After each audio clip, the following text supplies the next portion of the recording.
My father told me I would never make it in tech. He said it at the dinner table on a Tuesday night when I was 14 years old and holding a laptop I had saved up for with babysitting money. He said it again at Thanksgiving when I was 17 and told the family I wanted to study computer science. He said it to his business partners at a barbecue, loud enough for me to hear through the kitchen window, the summer before I left for college. He said my older sister Amanda was the one with real instincts, the one with the head for business, the one who would carry the Walker name forward. I was the dreamer, the one who didn't have what it takes. 6 years after I walked out of that house with a suitcase and $600 to my name, a desperate email landed on my desk. A struggling tech company in Austin, Texas, was begging my firm for a strategic partnership. Their revenue was collapsing. Their flagship product was failing. Their clients were leaving. The company was called Walker Systems. The sender was Greg Walker, CEO and founder, my father, and he had absolutely no idea who I was now. The meeting was scheduled for tomorrow afternoon. 2 p.m., my conference room, my building, my city.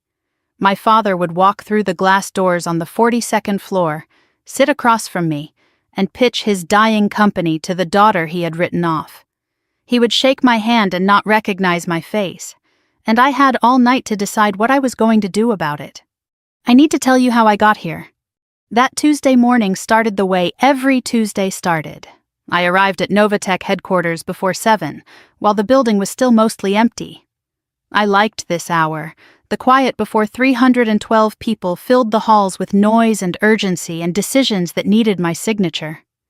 Corner office on the 42nd floor, glass walls, floor-to-ceiling windows overlooking the San Francisco Bay. That morning the fog was thick, and the Golden Gate Bridge was somewhere behind it, invisible, the way a lot of things in my life had been invisible until they weren't. I was working through partnership proposals. Novatech received dozens every quarter. Most were mid-tier firms hoping to ride our momentum.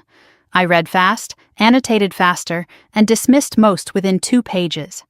I ran a company valued at $4.5 billion. I didn't have time for anything that wasn't exceptional.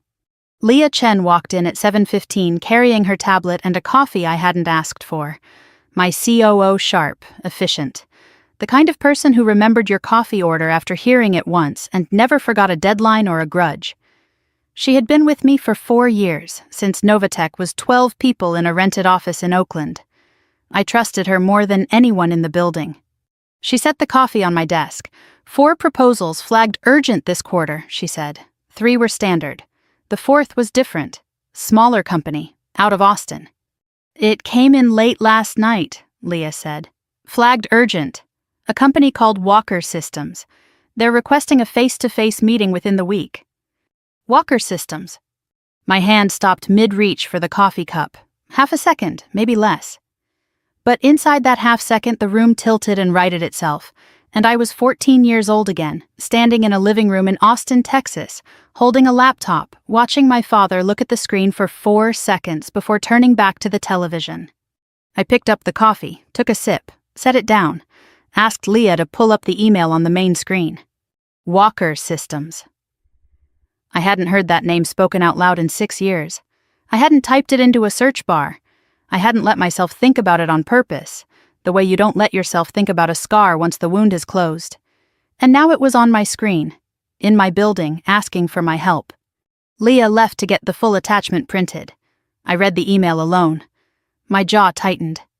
One hand went flat on the desk, the way it always did when I was processing information that carried weight. The email was professional, well written, signed by Greg Walker, CEO and founder. The language was measured, corporate, careful. Phrases like exploring synergies and strategic alignment. A mention of evolving market conditions. A request for an expedited timeline. I had reviewed hundreds of proposals from struggling companies. I knew what desperation looked like when it wore a suit. This email was wearing its best one. I opened the 15-page proposal document attached to the email.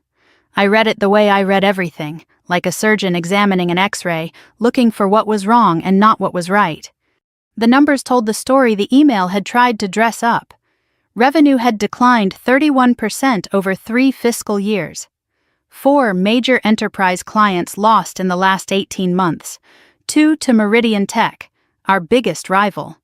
Their flagship product, Syncor, was an enterprise data optimization platform built in 2019 with no significant updates since 2022. Clients were complaining about integration failures, cash reserves sufficient for approximately 8 months at current burn rate. I paused on the revenue chart. 3 years ago, Walker Systems had been billing $42 million a year. Now it was $29 million and falling. I remembered the house I grew up in. 14 Maple Drive, Austin, Texas, big yard, 3-car garage, a pool my sister used more than I did. That house was paid for by this company. My father built Walker Systems from nothing, and it became his identity, his proof that he was right about everything. And now the numbers on my screen were the sound of that foundation cracking. There was a time when those numbers would have meant something different to me, when his success felt like my failure and his failure might have felt like my vindication. But I had spent 6 years building something of my own, something real, something that had nothing to do with him. And his company's decline wasn't my victory. It was just math. Cold, clear, indifferent math. The same kind I had been good at since I was a kid, even when nobody in that house wanted to notice. I turned to the last page of the proposal, the leadership team bios and photos. First name, Greg Walker, CEO and founder. I stared at his headshot. He was older than I remembered. Thinner face, same hard jawline. Same eyes that used to look through me at the dinner table like I was a chair that happened to be sitting in a chair. He was wearing a dark suit and a confident smile in the photo, but the smile didn't reach his eyes. I could tell, even in a corporate headshot, that the confidence was a performance. I had grown up watching that performance. I knew every seam. I hadn't seen his face in 6 years. Not in person, not in a photograph. I had trained myself not to search, not to check, not to type his name into any browser on any late night when the apartment was quiet and the old questions came knocking. And now here he was, on page 15 of a proposal that landed on my desk because his company was falling apart. Second name, Amanda Walker Ross, VP of Operations, my sister. I read Amanda's bio. Wharton MBA, joined Walker Systems in 2020, 1 year after I left Austin, led the expansion into healthcare data services, led the Enterprise Client Retention Initiative, led the Strategic Partnership Development Program. 3 major projects. I cross-referenced them against the data in the financial section. Healthcare expansion had burned through $1.2 million and produced 0 new clients. Client retention had lost 3 of the company's top 5 accounts. The partnership program had stalled after 2 exploratory meetings that went nowhere. My sister, the one with real business sense, the one Dad built his whole succession plan around. She was listed as VP of Operations of a company that was hemorrhaging clients and burning through cash reserves, and I was the one they were emailing for help. I felt something complicated when I read her name, not satisfaction, not pity, something in between that I wasn't ready to name. Third name, Victor Hale, board member. I didn't know him, former CFO of a regional firm, moved to a board seat in 2022. His bio was polished, too polished for a company this size. I flagged him mentally as someone to research before the meeting. Everyone on that page was someone my father had trusted more than me. I closed the proposal, set it face down on the desk, stood up, walked to the window. The fog had burned off slightly. The Bay Bridge was visible now, gray steel emerging from white like a secret the city was slowly deciding to tell. I pressed my forehead against the cool glass and felt the hum of the building through the window. Part of me said, reject the proposal. Send the standard decline letter. Let Walker Systems find another lifeline or fold quietly. It wasn't my problem. I owed Greg Walker nothing. Less than nothing. He hadn't come to my graduation. He hadn't called when I was eating ramen in a studio apartment in Oakland and pitching investors who kept saying no. 6 years of silence from that house. Not one voicemail, not one letter, not one text that said, I'm sorry, or I was wrong, or I hope you're okay. But another part of me, the part I didn't like to acknowledge, felt something else. Not sympathy, not loyalty. Something colder and more honest. Curiosity. A quiet, patient 6-year-old curiosity that had been sitting in a room in the back of my mind, waiting. What would it feel like to sit across from him? To watch him pitch his failing company to the daughter he had dismissed? To hold all the power and let him see it? Was this revenge? Was this justice? Or was this just business? I didn't answer the question. I let it sit. Some questions are more useful when they stay open. I glanced at the framed photo on my desk. The one turned face down. I didn't flip it over. I just looked at the back of the frame for a moment, the way you look at a door you're not ready to open, and then I looked away. I picked up the phone, pressed Leah's extension. The Walker Systems proposal. The Austin Company, what about it? Schedule a meeting, in person, tomorrow afternoon, 2 p.m. That's fast, they just sent the email last night. Tell them we're interested in hearing their pitch. Full presentation. I want their senior leadership in the room. All of them? All of them. Greg Walker, Amanda Walker-Ross, Victor Hale, everyone who signed that proposal. I'll set it up. Conference room A? My conference room, the one on this floor. Got it. Anything else? I paused. One more thing. When you contact them, use my title and first name only. Brittany, CEO. No last name in the correspondence. No company bio attached. No photo. There was a beat of silence on the line. Any reason? I like to keep first meetings focused on the work. Leah didn't push it. She had worked with me long enough to know when a question was a door and when it was a wall. This one was a wall. After she hung up, I sat back down, looked at the proposal one more time, looked at my father's name on the signature line, traced the G in Greg with my eyes the way I used to trace letters in workbooks when I was a child, back when I still believed that if I was good enough and smart enough and quiet enough, he would eventually see me. 6 years ago, I closed a door and didn't look back. Tomorrow I was going to open it, on my terms, in my building, from my chair. Tomorrow at 2 p.m., my father would walk through those glass doors on the 42nd floor. He would shake my hand, look me in the eye, and pitch his dying company to the daughter he had told the world would never amount to anything. He would bring my sister, the one he had chosen over me. He would bring his board member, the one he had trusted instead of me. And he would sit across the table from a woman he didn't recognize, in a company he couldn't have imagined, and ask for help he didn't deserve. He had no idea who would be sitting across from him. But I did. And I had all night to decide what kind of woman I wanted to be when he found out. I was still sitting at my desk, staring at my father's name on the proposal, when the memories started. Not the big ones. Not the screaming. Not the door I closed at 2 a.m. 6 years ago. The small ones. The ones that cut deeper because nobody noticed them happening. The ones that accumulated like water damage inside a wall, invisible from the outside, rotting the structure from within.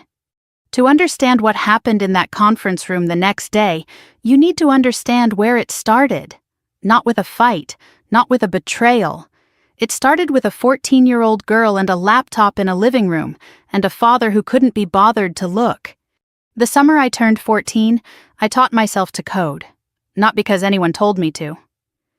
I found an old Python tutorial on YouTube one afternoon in June, and something clicked. The logic of it. The way you could build something from nothing.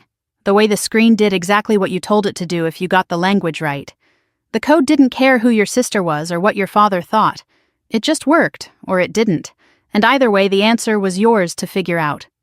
I spent 3 months in my bedroom, door closed, headphones on.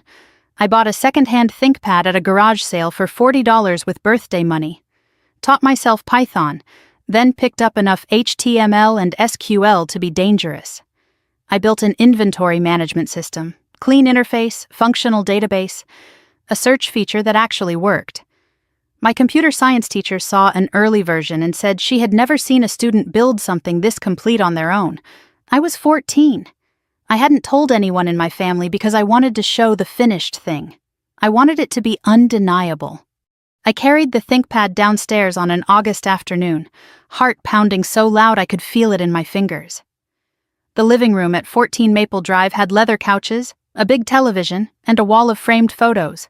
Amanda's debate trophies, Amanda and Dad at a tech conference, Amanda's internship photo. The wall was a shrine, and my sister was the saint. My father was by the kitchen island, phone pressed to his ear, talking about Amanda's summer internship at a firm in Dallas. She was 18, headed to Wharton. His voice was the one he used for things he was proud of. Warm, expansive, the kind of voice that didn't leave space for anyone else. I waited by the couch, laptop open, screen facing out. He glanced over, held up one finger. 1 second. The call went on for 3 more minutes. My arms started to ache. Finally, he covered the phone. "What's up, Britt?" I turned the screen toward him. "I built something. Can I show you?" He looked at the screen for about 4 seconds. Didn't step closer, didn't touch the laptop, didn't ask what it did or what language I used or how long it took. "That's nice, honey. Looks like fun." He turned back to the phone. "Sorry about that. Yeah, so Amanda's supervisor said she's the strongest intern they've had in 3 years. I stood in the living room holding that laptop for another 10 seconds after he turned away. The screen was still glowing, the app was still running, nobody was looking at it. I closed the laptop slowly, went back upstairs, sat on the bed. I didn't cry. I stared at the wall and I learned something that day that I've carried ever since. Cruelty doesn't always raise its voice. Sometimes it just turns its back. That evening, Amanda came through the front door, home from Dallas for the weekend. Tan, confident, loud, shopping bags on one arm, phone in the other, laughing. She passed through the living room where I was on the couch, the ThinkPad open, still tweaking code. She glanced at the screen without slowing down. "What is that?" "An app I built, inventory management." She gave a small laugh, already halfway to the stairs. "Cute hobby." 2 words, not hostile, not mean exactly, just dismissive in the effortless way that only someone who has never had to prove themselves can be. Cute hobby. I replayed that in my head for years, not because it was the worst thing anyone ever said to me, because it was the most honest. That was exactly what my family saw when they looked at me. A girl with a cute hobby, not a coder, not a future engineer, not a threat, just a hobby. 3 years later, I was sitting at the dinner table on a Tuesday night in October. I was 17. Mom had made pot roast, which was always the signal that something was coming. Pot roast was my father's favorite, and she only made it when he wanted to have a family discussion. Amanda had flown in from Philadelphia the night before, unusual for a weeknight. My mother kept adjusting the napkins. Something was in the air. Midway through dinner, my father set down his fork, cleared his throat the way he did before board presentations. "I've been thinking a lot about the future of Walker Systems." He paused. Amanda put her phone down. I stopped chewing. "Amanda, after you finish your MBA, I want you to come on board officially. VP of Operations. You'll shadow me for 2 years. Learn the business from the inside. I'm building this for you." Amanda smiled. She wasn't surprised. She already knew. The dinner, the pot roast, the midweek flight from Philadelphia, it was all staged. I said the only thing I could think to say. "What about me?" The table went quiet. My father looked at me. Not unkindly. That was the worst part. Not with contempt or irritation. With the gentle, patient condescension of someone explaining something obvious to someone who should already understand. "Britt, you're more of a dreamer, and I love that about you. But tech isn't about dreaming. It's about execution, hard numbers, pressure, making decisions when millions are on the line." He turned to Amanda. "Amanda has that. She's got the instincts." "I have the instincts too." He gave a small smile. "You've got plenty of strength, sweetheart. They're just different. Not everybody is built for this." My mother didn't speak during any of this. She was looking at her plate. But her left hand, under the table, was gripping the edge of her chair so hard her knuckles were white. I saw it. I didn't understand it then. She said nothing. She sat at that table and let my father redraw the map of our family with Amanda at the center and me at the margins, and she didn't say a word. I spent years being angry at her for that. It took me much longer to understand that her silence wasn't agreement. It was survival. After dinner, I helped Mom clear the table. Amanda and Dad moved to the living room, already talking about Wharton contacts and board introductions. I washed dishes. Mom dried. We didn't speak for a long time. Then, very quietly, "Your app, the inventory one, I saw it on your laptop." "You did?" "It was impressive, Brittany. I want you to know that." I didn't know what to do with that. My mother had never said anything like it before. It felt like a secret being shared in code. "Don't stop building things." Then she set the dish towel down and walked into the living room where my father and Amanda were talking about the future of Walker Systems, the future that didn't include me. The next year was Thanksgiving. I was 18. The dining room expanded with a folding table for 12. Extended family, my father's business partner Tom Feldman and his wife, a couple of family friends. Noise everywhere. Football on television, overlapping conversations, kids in the yard. I was seated at the end of the folding table extension, not the main table, literally at the margins. 3 days earlier, I had received my acceptance to UC Berkeley, computer science, full scholarship. The letter was folded twice in my back pocket. I was going to tell everyone at the table. I wanted to see my father's face. He spoke first. He stood with his wine glass. "I want to say how proud I am this year. Amanda just finished her first semester at Wharton, top 10% of her class. She's interning at a consulting firm in Manhattan this January, and when she's ready, there's a seat at Walker Systems with her name on it." Tom Feldman looked down the table at me. "What about Brittany? She's the techie, right?" I sat up. This was my opening. My father laughed. "Brittany is our creative one. She's got great ideas. But Amanda is the one with real business sense. Every company needs both types, but only one gets to run the show."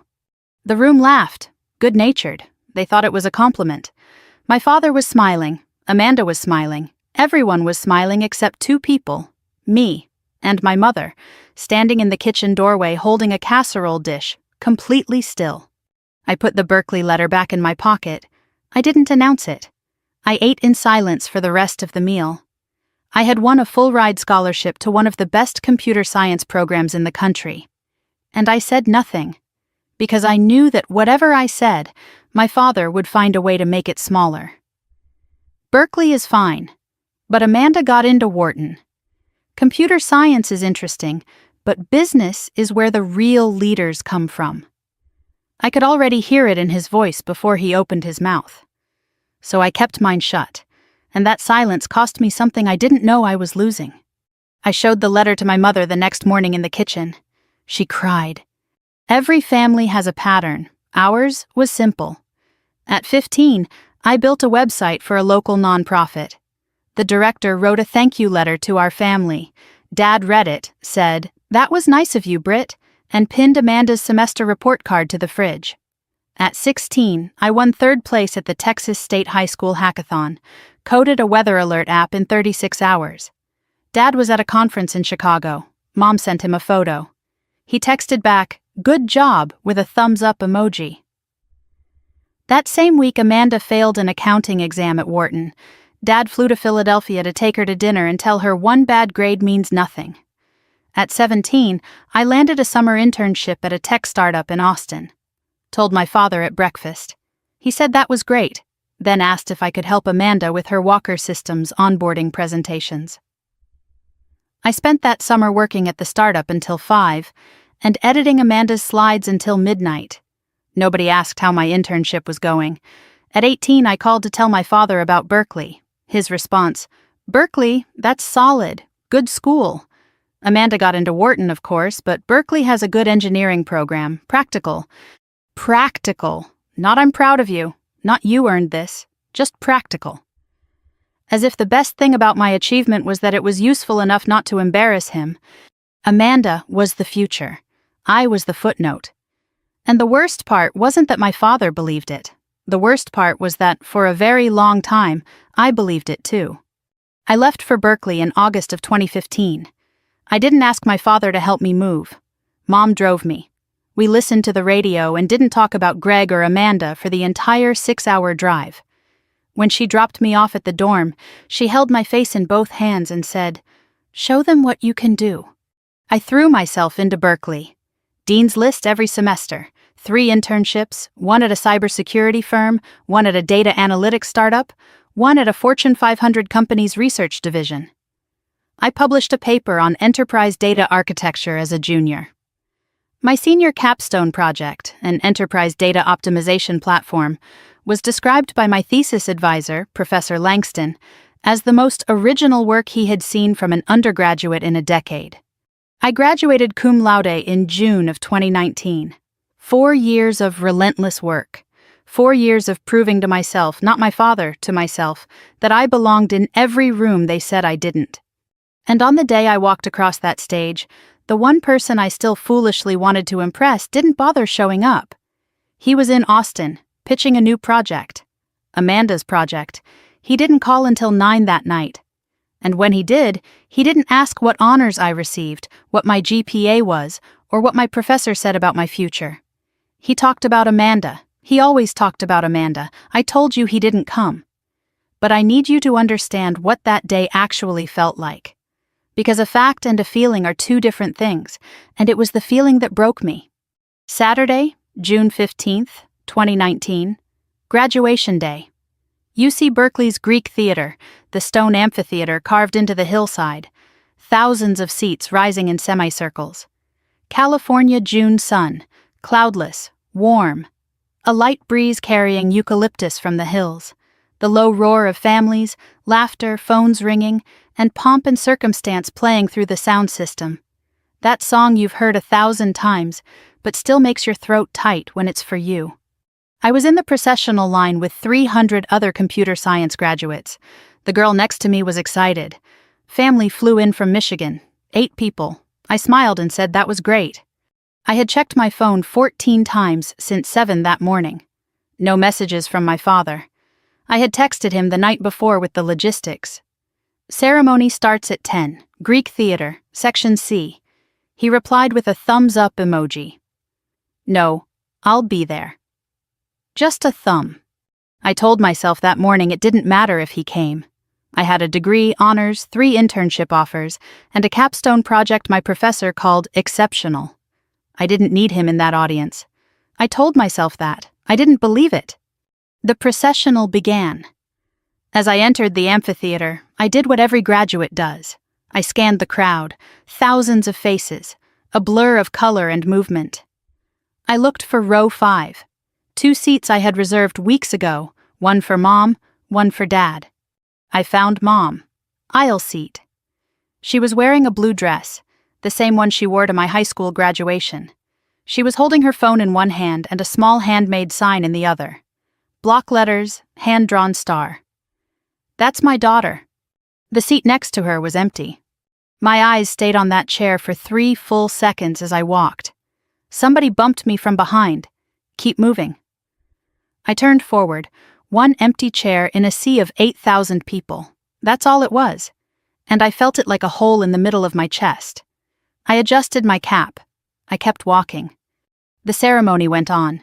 Dean's speech, faculty addresses. I half listened. I was watching Mom.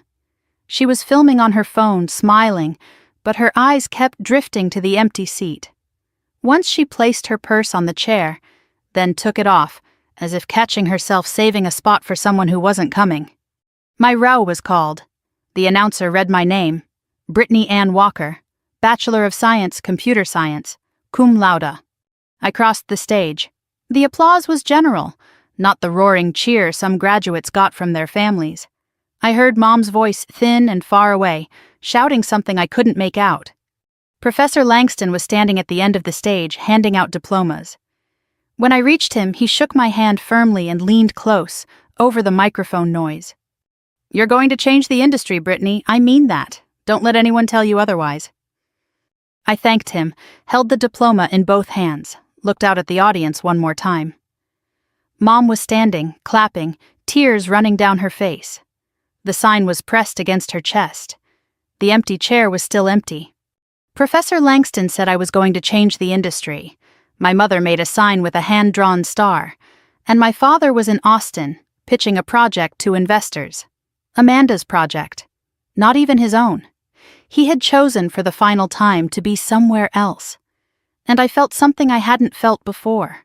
Not sadness, not anger. Something quieter and more permanent. I felt done. I walked off the stage holding my diploma.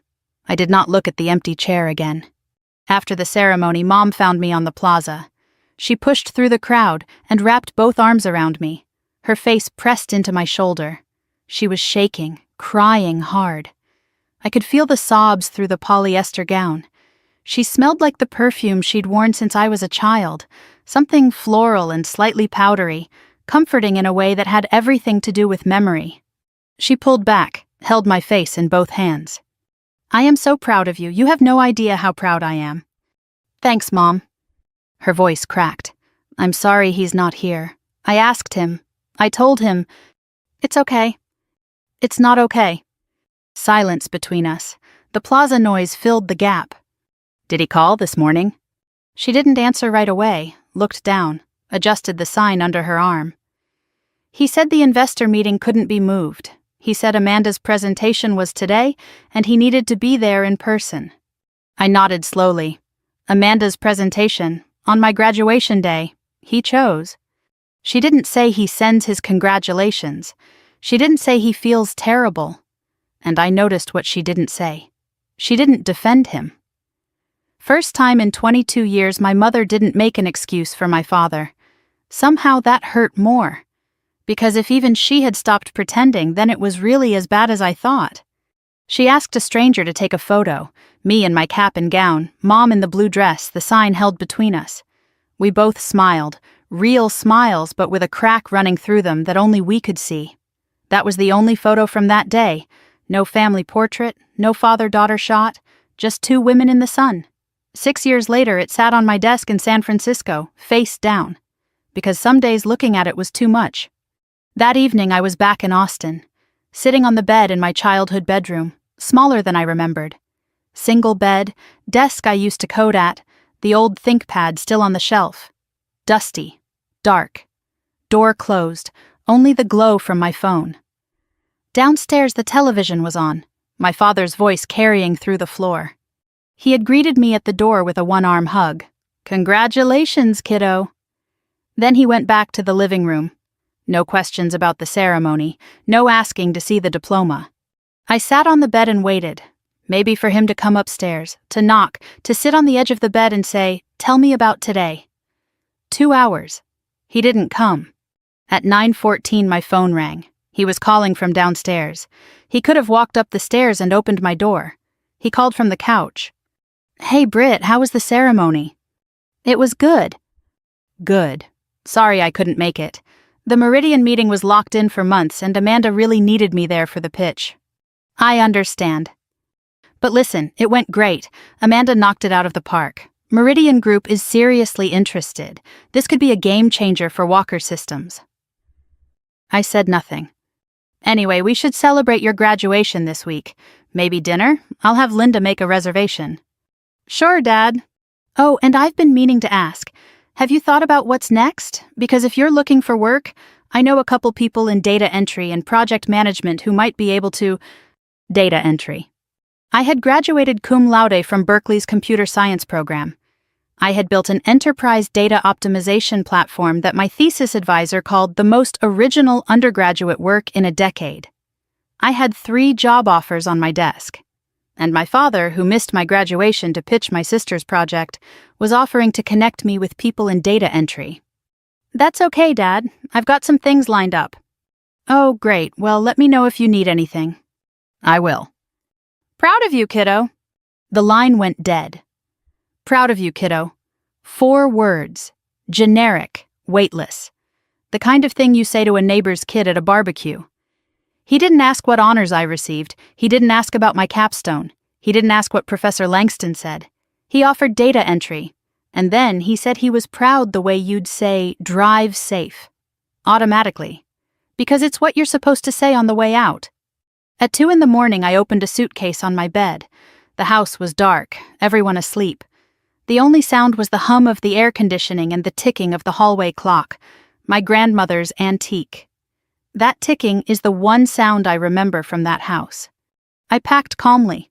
Clothes, minimal, my laptop, the diploma in its cardboard tube, toothbrush, 2 chargers, 1 framed photo, the one of Mom and me wrapped in a t-shirt. The old ThinkPad stayed on the shelf. Everything else stayed. I zipped the suitcase. It closed easily. My entire life fit in a medium suitcase and a backpack. That should have felt sad. It felt light. I ran my hand along the desk where I coded my first app at 14. The wood was scratched where the ThinkPad used to sit. I traced the scratch with one finger, left it. I rolled the suitcase into the hallway. The wheels on carpet made almost no sound. I passed Amanda's old room, door open, empty. I passed the family photos on the wall. I didn't look at them. I reached the top of the stairs, and Mom was there. She was standing at the bottom. Robe, bare feet on the hardwood. Red eyes, but she wasn't crying now. She had been waiting. She knew. We looked at each other across the dark stairway. The clock ticked. "I heard you packing." "I'm sorry, Mom." She shook her head. "Don't be." I descended the stairs, set the suitcase by the front door, turned back to her. "You have money?" $600 from the internship. "That's not enough." "It's enough to start." She stepped forward and wrapped her arms around me, held me for a long time. Not the desperate clutching of someone trying to stop me. The steady, solid embrace of someone letting go on purpose. I could feel her breathing against my shoulder, controlled, measured, like she had rehearsed this too. While she held me, her right hand moved to the backpack hanging from my shoulder. She slid something into the front pocket. A small envelope. White, sealed, no name on the outside. I didn't feel it. I wouldn't find it for weeks. In a studio apartment in Oakland, when I was looking for a pen and discovered something my mother had hidden in my bag without me knowing. But I'll get to that.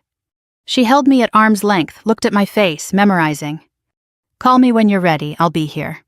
"I don't know when that will be." "I know." "I love you, Mom. I have always loved you, even when I was quiet, especially when I was quiet."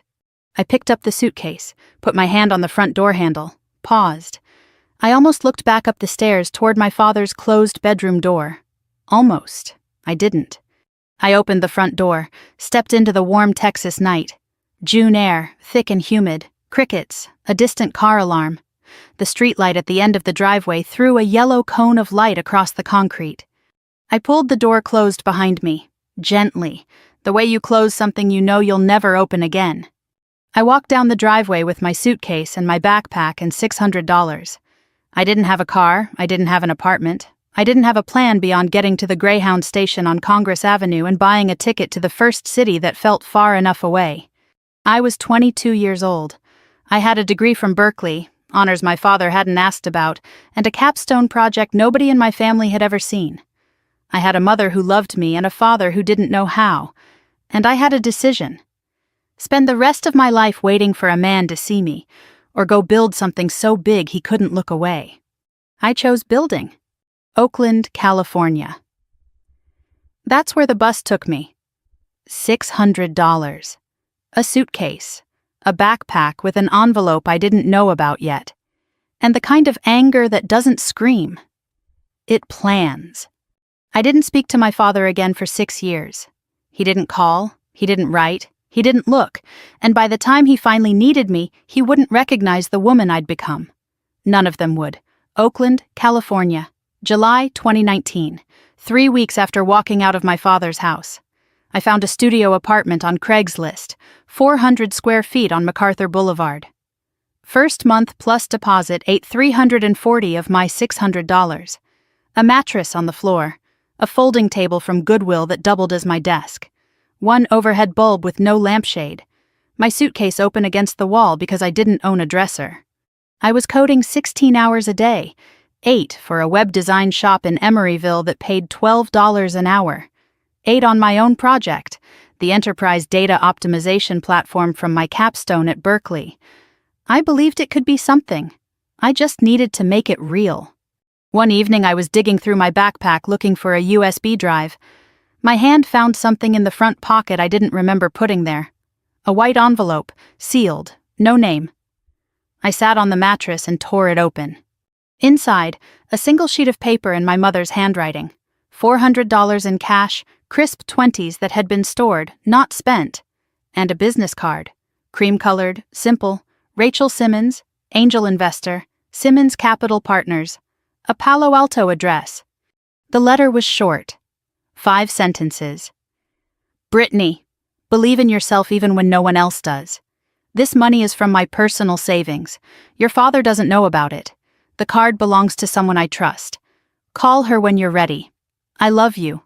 Mom. I held the letter for a long time. Rachel Simmons, angel investor. I didn't know who she was. I didn't know how my mother, a homemaker in Austin, Texas, had the business card of an angel investor in Palo Alto. I didn't ask. I put the card in my wallet behind my driver's license and told myself I'd figure it out later. The $400 went into a Ziploc bag in the mini fridge behind the ramen. I didn't touch it for 5 months. 8 months later, I was sitting in my car in a parking garage in San Jose staring at the steering wheel. Pitch number 9. I had refined the deck each time. Tighter slides, cleaner projections, real metrics from a small deployment I'd done for a logistics company. The platform worked, none of it mattered. The investor, a man in his 50s, looked at my resume, my age, the fact that I had no co-founder and no Stanford network. The tech is interesting, but you're 23. No co-founder, no institutional backing. Come back in 5 years with traction and a team. It's not a student project, it's a working platform. He was already standing, hand extended. We appreciate you coming in. 7 minutes, my pitch was scheduled for 30. I sat in the car and cried. Not the polite kind, the ugly kind where your forehead presses against the steering wheel and your shoulders shake and you can't breathe. I let it all come. The 9 rejections, the 16-hour days, the mattress on the floor, the 4-second glance from my father, the empty chair, the data entry comment. All of it, in a parking garage where nobody knew my name. Then I stopped, wiped my face with a napkin from the glove compartment. Mascara ruined, eyes swollen. I didn't care. I reached into my wallet, pulled out the business card. Cream-colored, Rachel Simmons, angel investor. 9 people had told me no. 9 people had looked at my work and decided it wasn't enough. But there was one number I hadn't called. One person I'd been saving, the way you save the last match in a box, because if this one doesn't light, there's nothing left. 3 rings, a woman's voice, warm and direct. Rachel Simmons. Ms. Simmons, my name is Brittany. I'm a software engineer with an enterprise data platform, and I was wondering if you'd be willing to hear a 10-minute pitch. How did you get this number? Someone who trusts you gave it to me. A longer pause. Are you in the Bay Area? San Jose, right now. Can you be in Palo Alto tomorrow morning, 8 a.m.? There's a coffee shop called Verve on University Avenue. I'll be there. I hung up, sat in the car, heart pounding. Something opening inside me that was sharper than hope. The feeling of a door cracking 1 inch when every other door has been slammed. Verve Coffee Roasters, University Avenue, Palo Alto. 8 in the morning. I had arrived 40 minutes early. Corner table, laptop open, deck loaded, hands wrapped around a $4 drip coffee I was making last. Rachel Simmons arrived at exactly 8. Early 60s, silver hair cut short, charcoal blazer over a white tee, reading glasses on a chain around her neck.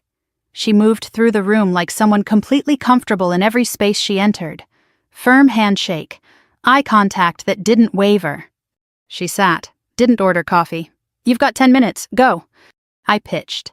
9 rejections had burned the fear away. What was left was clarity.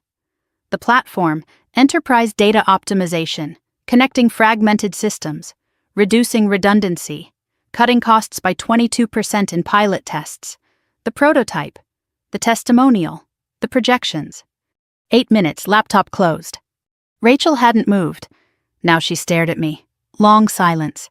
The kind that makes you hear your own heartbeat. How old are you? 23. And you built this alone? Yes, ma'am. From scratch? From a capstone project I developed at Berkeley. I've been rebuilding it for commercial deployment since last July. She opened her leather notebook, wrote something, closed it. I've been waiting for someone like you. I froze. Not because she said yes. She hadn't yet. Because of the phrasing. I've been waiting, as if she already knew I was coming. Her eyes stayed on mine a beat too long, like she wasn't hearing a pitch, but confirming something she already suspected. I thought it was just a figure of speech. It would be years before I understood what she really meant. She wrote a check right there at the table. tore it off, slid it across. I won't say the number. It was more than enough to incorporate, lease a small office, hire 2 engineers, and build the first commercial version. I have one condition. What? You don't use your last name in the company. Build it clean. No family connections, no shortcuts. I want to see what you can do with nothing but the work. I stared at her. I hadn't used the Walker name since Oakland, but the fact that she said it specifically, as a condition. I didn't question it then. Looking back, I realized she knew exactly whose daughter I was. She knew, and she was protecting me from it. Deal. We shook hands. Novatech Industries was born. 2.5 years later, September 2022, Novatech's first real office, a converted warehouse in Soma, San Francisco, exposed pipes, concrete floors, 12 employees, the Novatech logo on the wall, a clean N in steel gray and electric blue. It was the first thing I put up when we moved in. 27 months after Rachel's check, we landed our first Fortune 500 client, a global shipping company overhauling its data infrastructure across 11 countries. They evaluated 4 vendors. We were the smallest. We won. $3.8 million over 2 years. The contract that turned a startup into a company. It was 9 at night. The team had celebrated and gone home. Just me and Leah Chen, my head of operations, the woman who would become my COO. She was at her desk, still typing. I was standing in the hallway looking at the logo on the wall. You're still here? I'm looking at the logo. She turned and looked at it too. It's a good logo.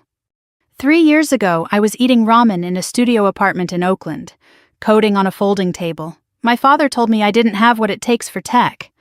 Quiet beat. You've never mentioned your father before. I know. Leah was the closest thing I had to a partner. She had been with me since the seed round. She knew my coffee order, my work habits, my insomnia patterns. She did not know my last name was Walker. She did not know my father ran a tech company in Austin. She did not know I had a sister who had been handed everything I'd had to build from scratch. I had erased my family from my biography so completely that even the person who sat across from me 12 hours a day had no idea who I used to be.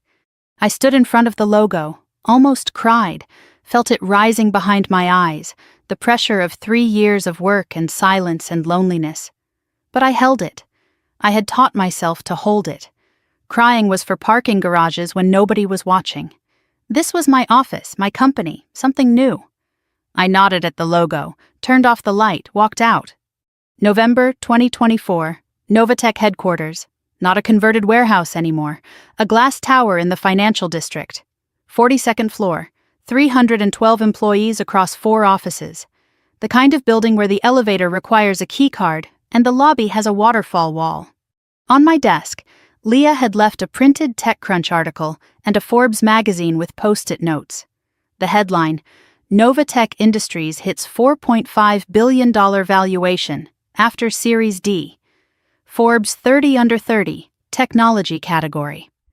My photo, professional, unsmiling, shot in my office with the Bay Bridge behind me. I read my own bio.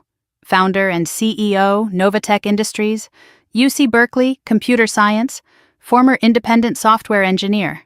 No mention of family, no mention of Austin, no mention of Walker. The article called me self-made. I liked that word, self-made. As if I'd assembled myself in a lab, which, in a way, I had.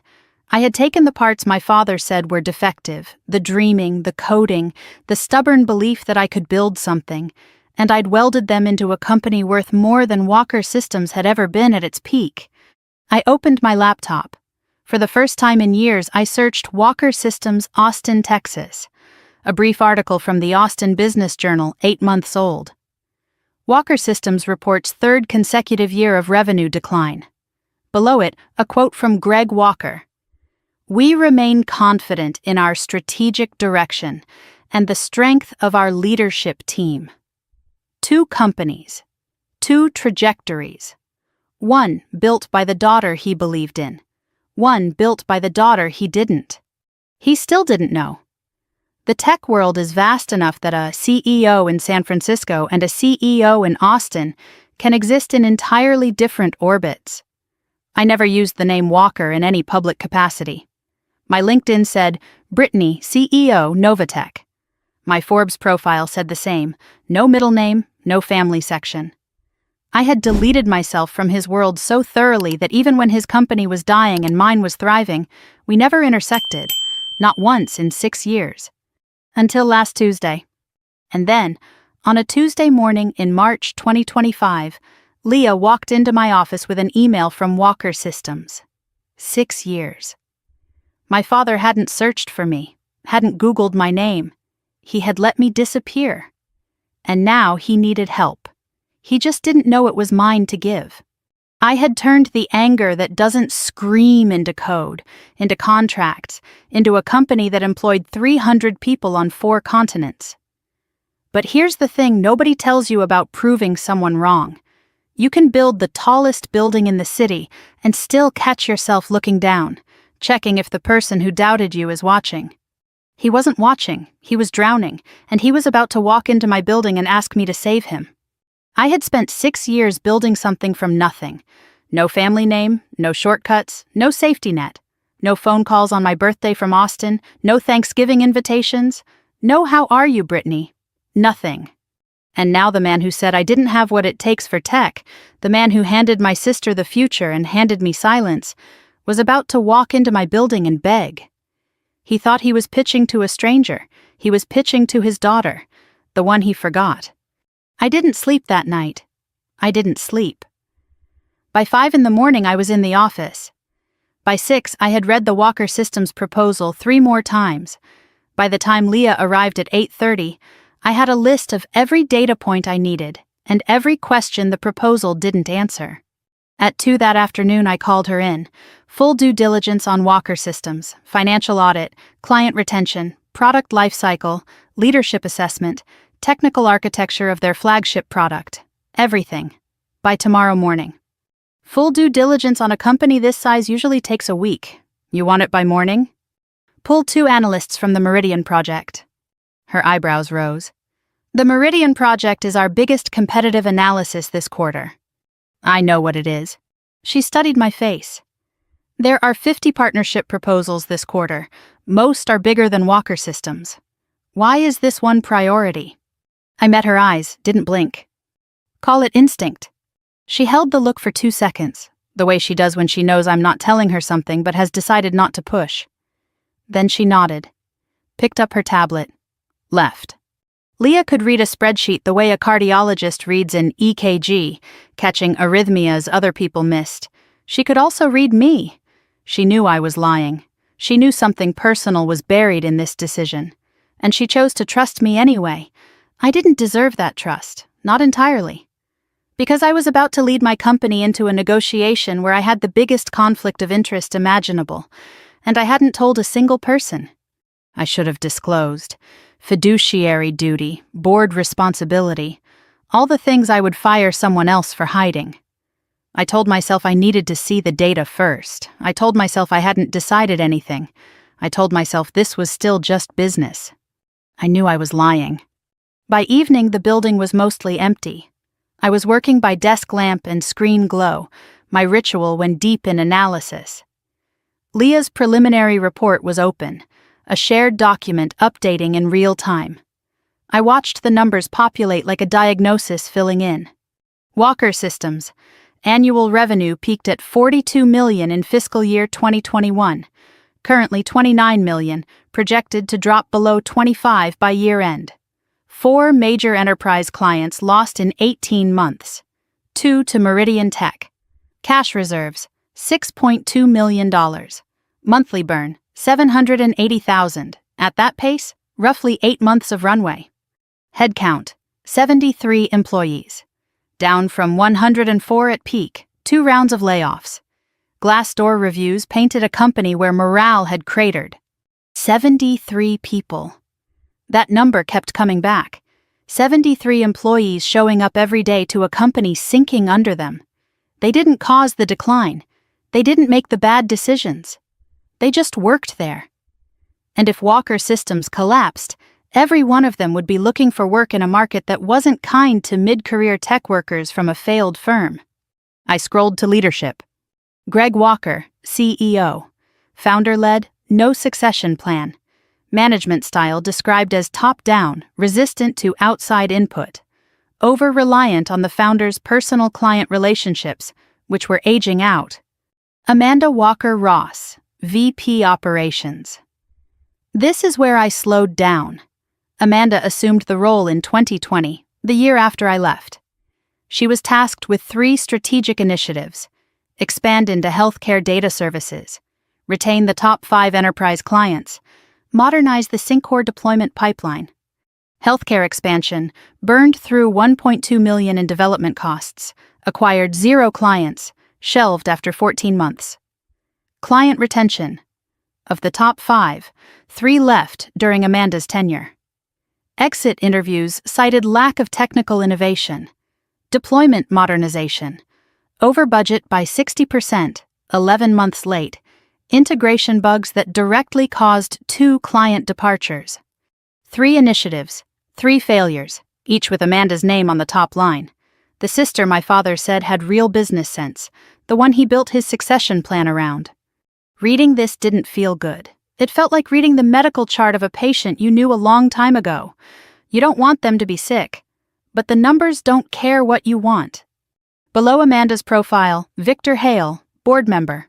Former CFO 2012 to 2022, then moved to a board seat, well-connected in Austin tech circles, described as politically astute, known for aligning with whoever holds the most power within an organization.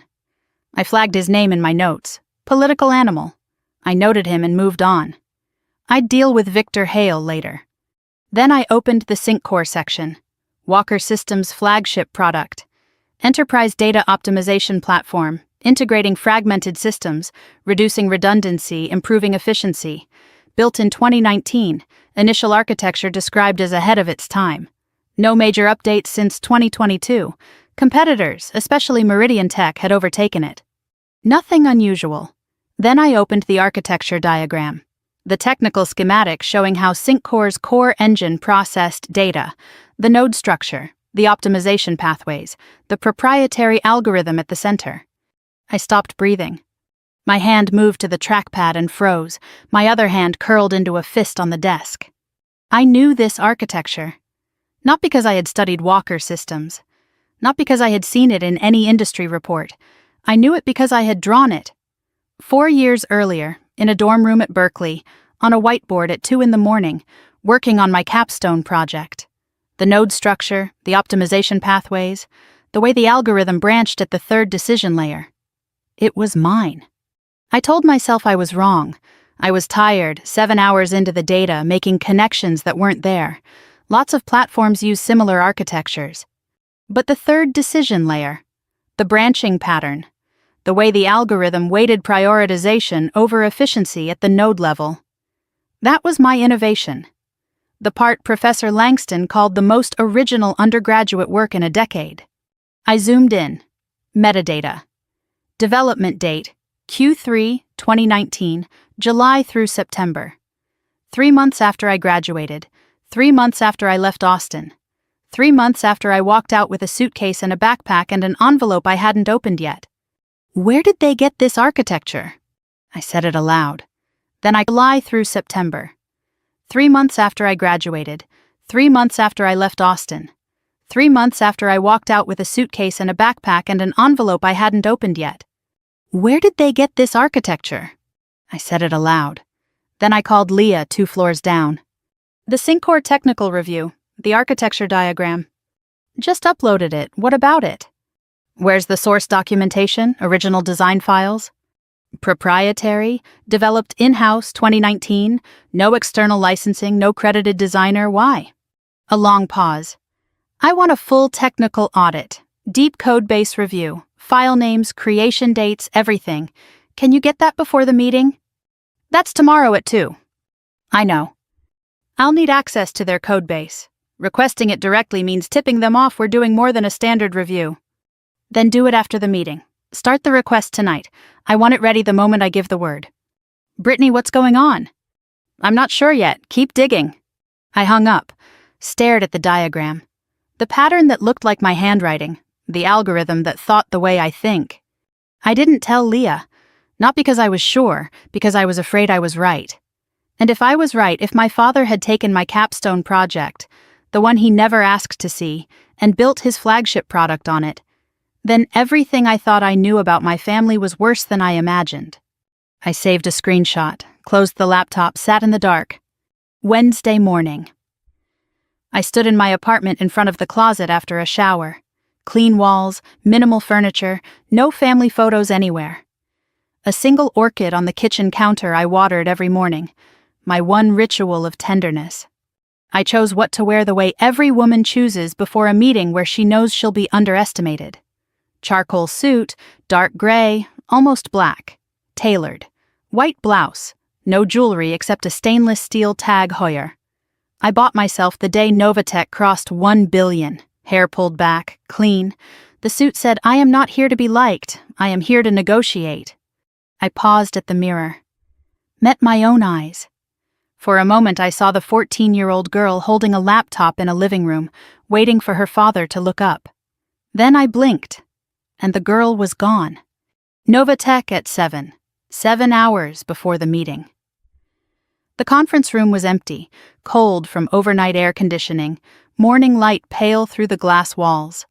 Long table, 12 chairs, view of the bay. I sat at the head. My chair, palms flat on the cool wood, looked at the 11 empty chairs around the table. In 7 hours, my father would sit in one of them, my sister in another, Victor Hale in a third.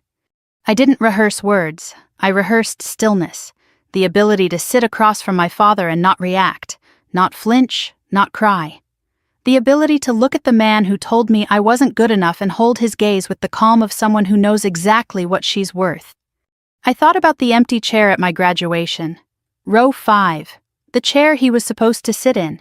And now I was at the head of the table in a building that bore my company's name, and he was coming to me. I didn't design the symmetry. Life did. The morning crawled. I reviewed the due diligence report again. Took a conference call with general counsel, 45 minutes, didn't remember a word. Ate half a salad at noon, threw the rest away. 1:30. I moved to my office, stood at the window, watched the clock, 1:35, 1:40, 1:45. There is a particular kind of waiting that exists only when you know something is about to change everything. Not patience, not anticipation. The suspended second between the lightning and the thunder, when you've seen the flash but haven't heard the sound, and you're counting. 1:47, Leah's voice through the intercom. Calm, professional, with a slight edge. "Brittany, they're here. 3 people checked in at the lobby. Greg Walker, Amanda Walker-Ross, and Victor Hale. They're coming up." I didn't move from the window. Watched my own reflection in the glass. Dark-suited, motionless. "Conference room ready?" "Since this morning. Water, screen, notepads. Your chair at the head." "Give them 5 minutes to settle, then come get me." "Understood." 5 minutes. I used them, fingertips against the glass. Cool, solid, real. 3 slow breaths, in through the nose, out through the mouth. The technique a therapist taught me for moments when the past bleeds into the present. I thought about the envelope, Mom's letter, $400, the business card. Believe in yourself even when no one else does. I thought about pitch number 9, the parking garage, the tears on the steering wheel, the last match in the box. Rachel's voice in the coffee shop, "I've been waiting for someone like you." The Novatech logo on the warehouse wall, 12 employees. The architecture diagram from last night, the one that looked like my handwriting. Then I stopped thinking, because Leah was at the door. "They're ready." I turned from the window, adjusted my cuffs, one small nod. "Send them in." I walked toward the conference room, heels on polished concrete, each step deliberate. I could hear voices on the other side of the glass wall, muffled and polite, the small talk of people who don't know they're about to have the most important meeting of their lives. I put my hand on the door handle, opened it. And there he was.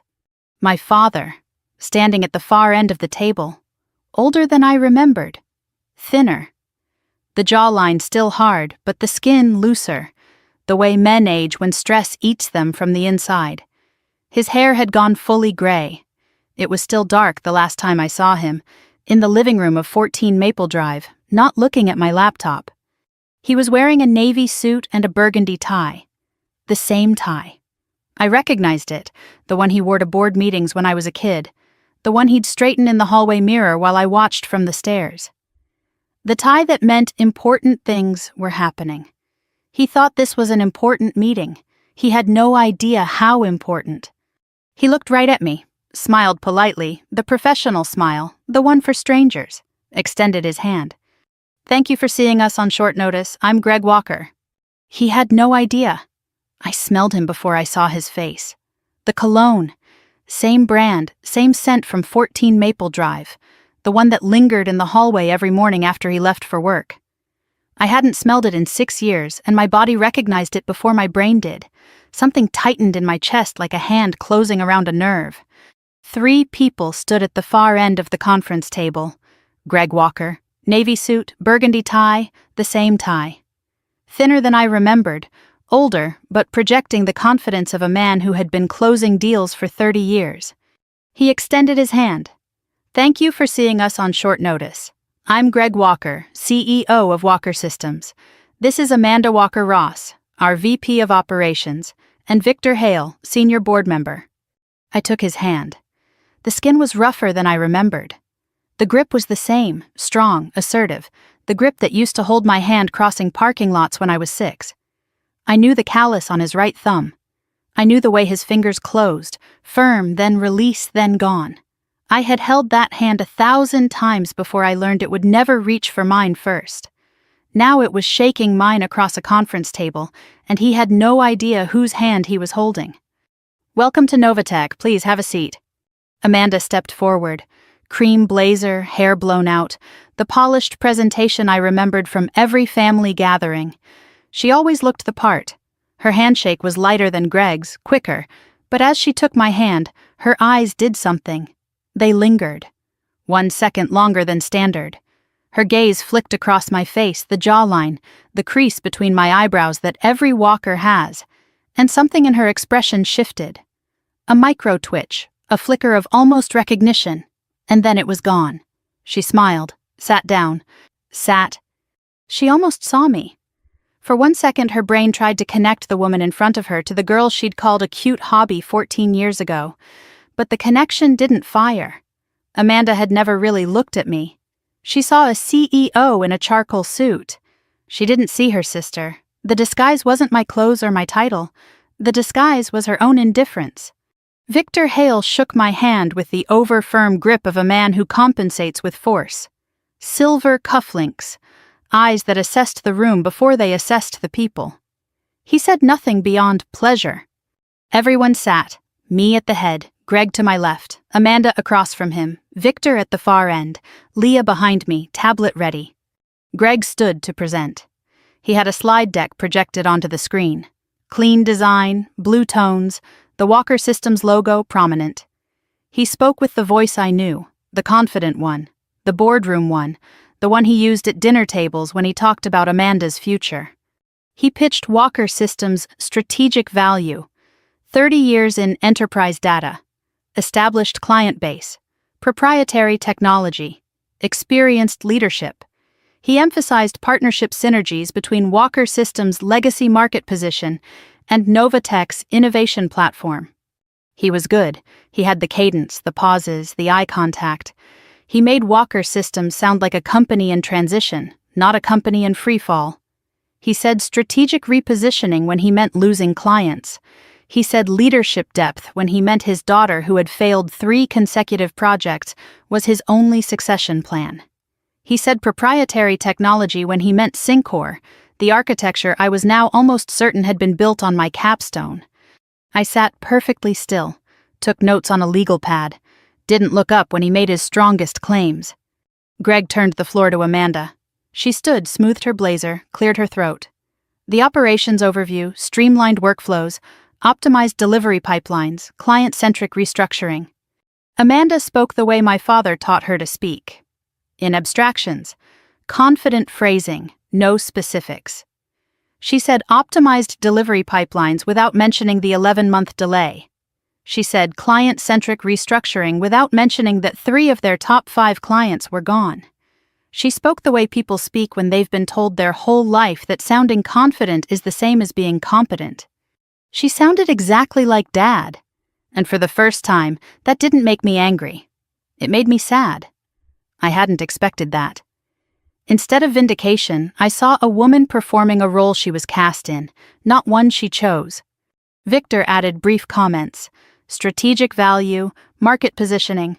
His contribution was short and calculated. He wasn't pitching. He was watching me, reading my reactions the way a poker player watches for tells. The presentation ended. Greg clicked to the final slide. Partnership proposal, next steps. He sat down, clasped his hands on the table, looked at me with the expectant, slightly vulnerable expression of a man who had just asked for something he desperately needed. The room went quiet. I didn't speak. I let the silence hold. 5 seconds. 10. Long enough for Greg to shift in his chair. Long enough for Amanda to glance at Victor.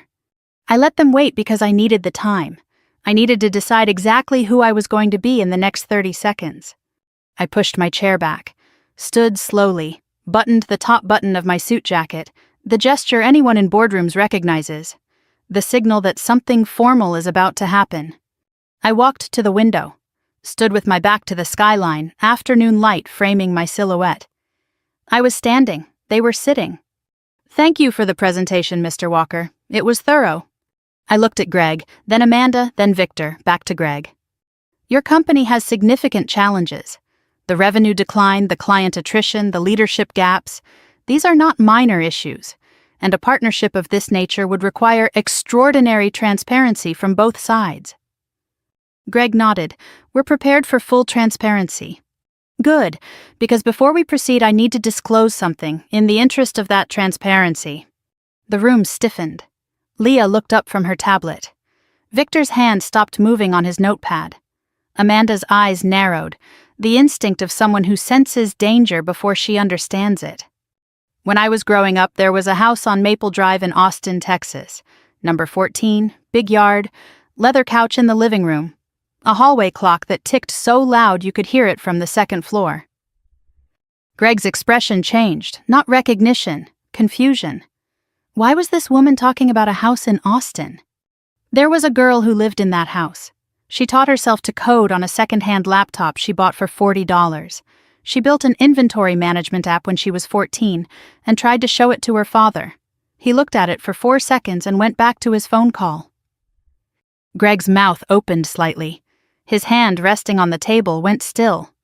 That girl won a hackathon in high school, got into Berkeley, graduated cum laude, and on the day she crossed that stage, her father was in Austin pitching a project. He didn't come. He didn't even ask what honors she received. Amanda's face went white. The pen she was holding slipped from her fingers and rolled across the table. Nobody picked it up. I looked directly at Greg, eye to eye, 6 years of distance compressed into 3 feet of conference room air. My full name is Brittany Ann Walker. I grew up at 14 Maple Drive, Austin, Texas. 1 beat, 2. And you, Mr. Walker, are my father. The room didn't explode. It imploded. The silence that followed was the loudest sound I have ever heard. The hum of the HVAC, suddenly deafening. The tick of my watch. A car horn 42 floors below, faint and absurd. Greg's breathing, audible now, shallow and rapid. His face collapsed in 3 stages. First, confusion. His brain rejecting the information.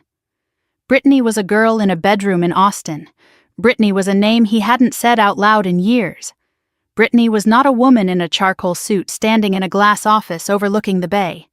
Second, recognition, the jawline, the crease between the eyebrows, the way I stood with my weight on my left foot, the same way I stood in the living room holding a laptop at 14. Third, something that looked like the ground opening under his feet. Brittany? Barely above a whisper. A pause that lasted a decade.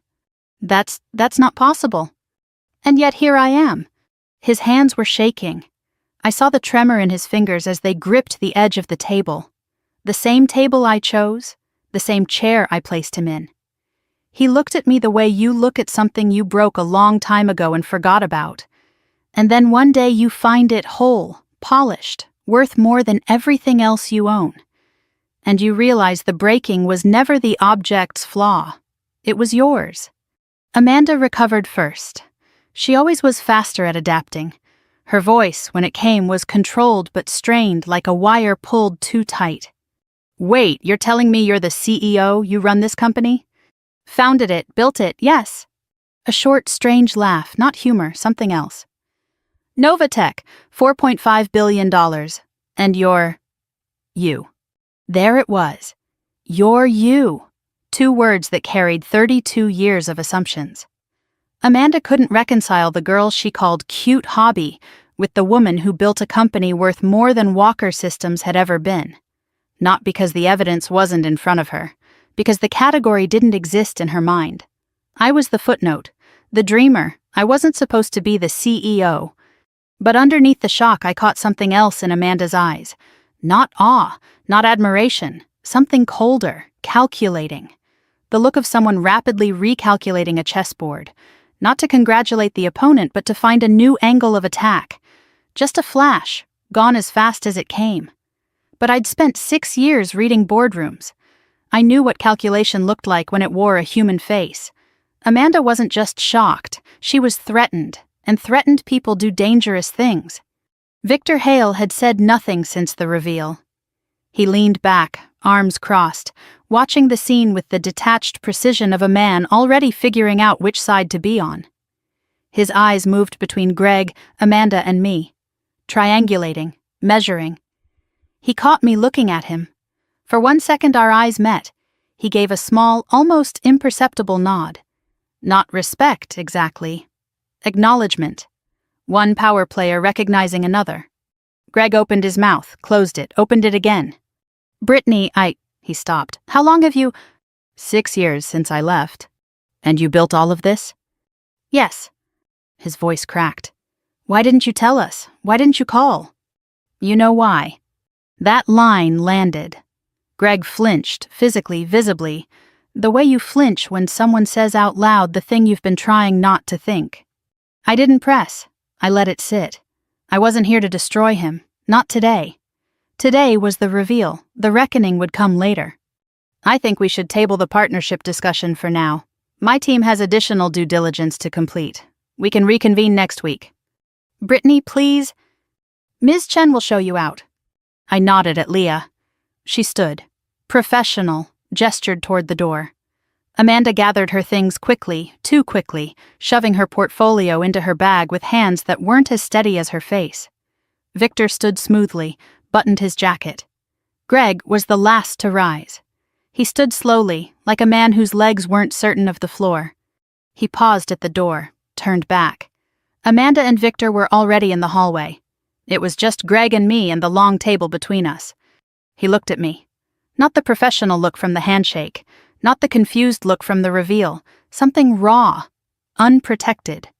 The face of a man standing in the rubble of something he only now realized he'd destroyed.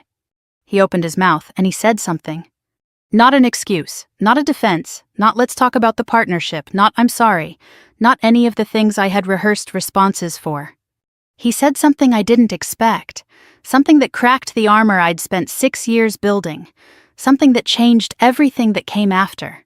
But I'll get to that. The door closed, and I stood alone in that conference room, in the room I built, in the company I built, in the city I'd chosen, with his words still in the air and my hands shaking for the first time in 6 years. I need to go back to the moment in the doorway. The thing my father said that I withheld from you. Because what happened next, the thing I discovered about my own code, none of it makes sense without understanding 3 words my father said while standing in my doorway. Greg was at the conference room door, one hand on the frame, his face raw, unprotected, the rubble of something he only now realized he'd destroyed. He looked at me across the length of the table. His voice was quiet, stripped of the boardroom confidence, almost unrecognizable. I looked for you. 4 words, not I'm sorry, not how could you do this to us, not can we discuss the deal. 4 words I did not have a rehearsed response for. After you left. I looked for you. I called Berkeley. They said you'd graduated and left no forwarding address. I searched online, but there was no Brittany Walker in tech, no social media, nothing. His voice cracked. I thought maybe something had happened to you. My jaw tightened. My right hand pressed flat against the table. My left hand curled into a fist beneath the table where he couldn't see. He said he looked for me. And the thing that made my hands shake wasn't that he said it. It was that I wanted to believe him. After everything, after 6 years, some part of me wanted those 4 words to be true. Silence held for several seconds. You looked for me? Yes. But you didn't find me. No. Because I didn't want to be found. Because there was nothing left to find. Brittany... It's been 6 years, Dad. 6 years. You didn't come to my graduation. You offered me data entry contacts. You spent every dinner, every holiday, every conversation telling me I wasn't the one with talent. And then I left. And you want me to believe you looked? He said nothing. His hand dropped from the doorframe. I don't know if you looked. And right now, I don't know if it matters. He tried to redirect, the survival instinct of a businessman drowning personally and professionally.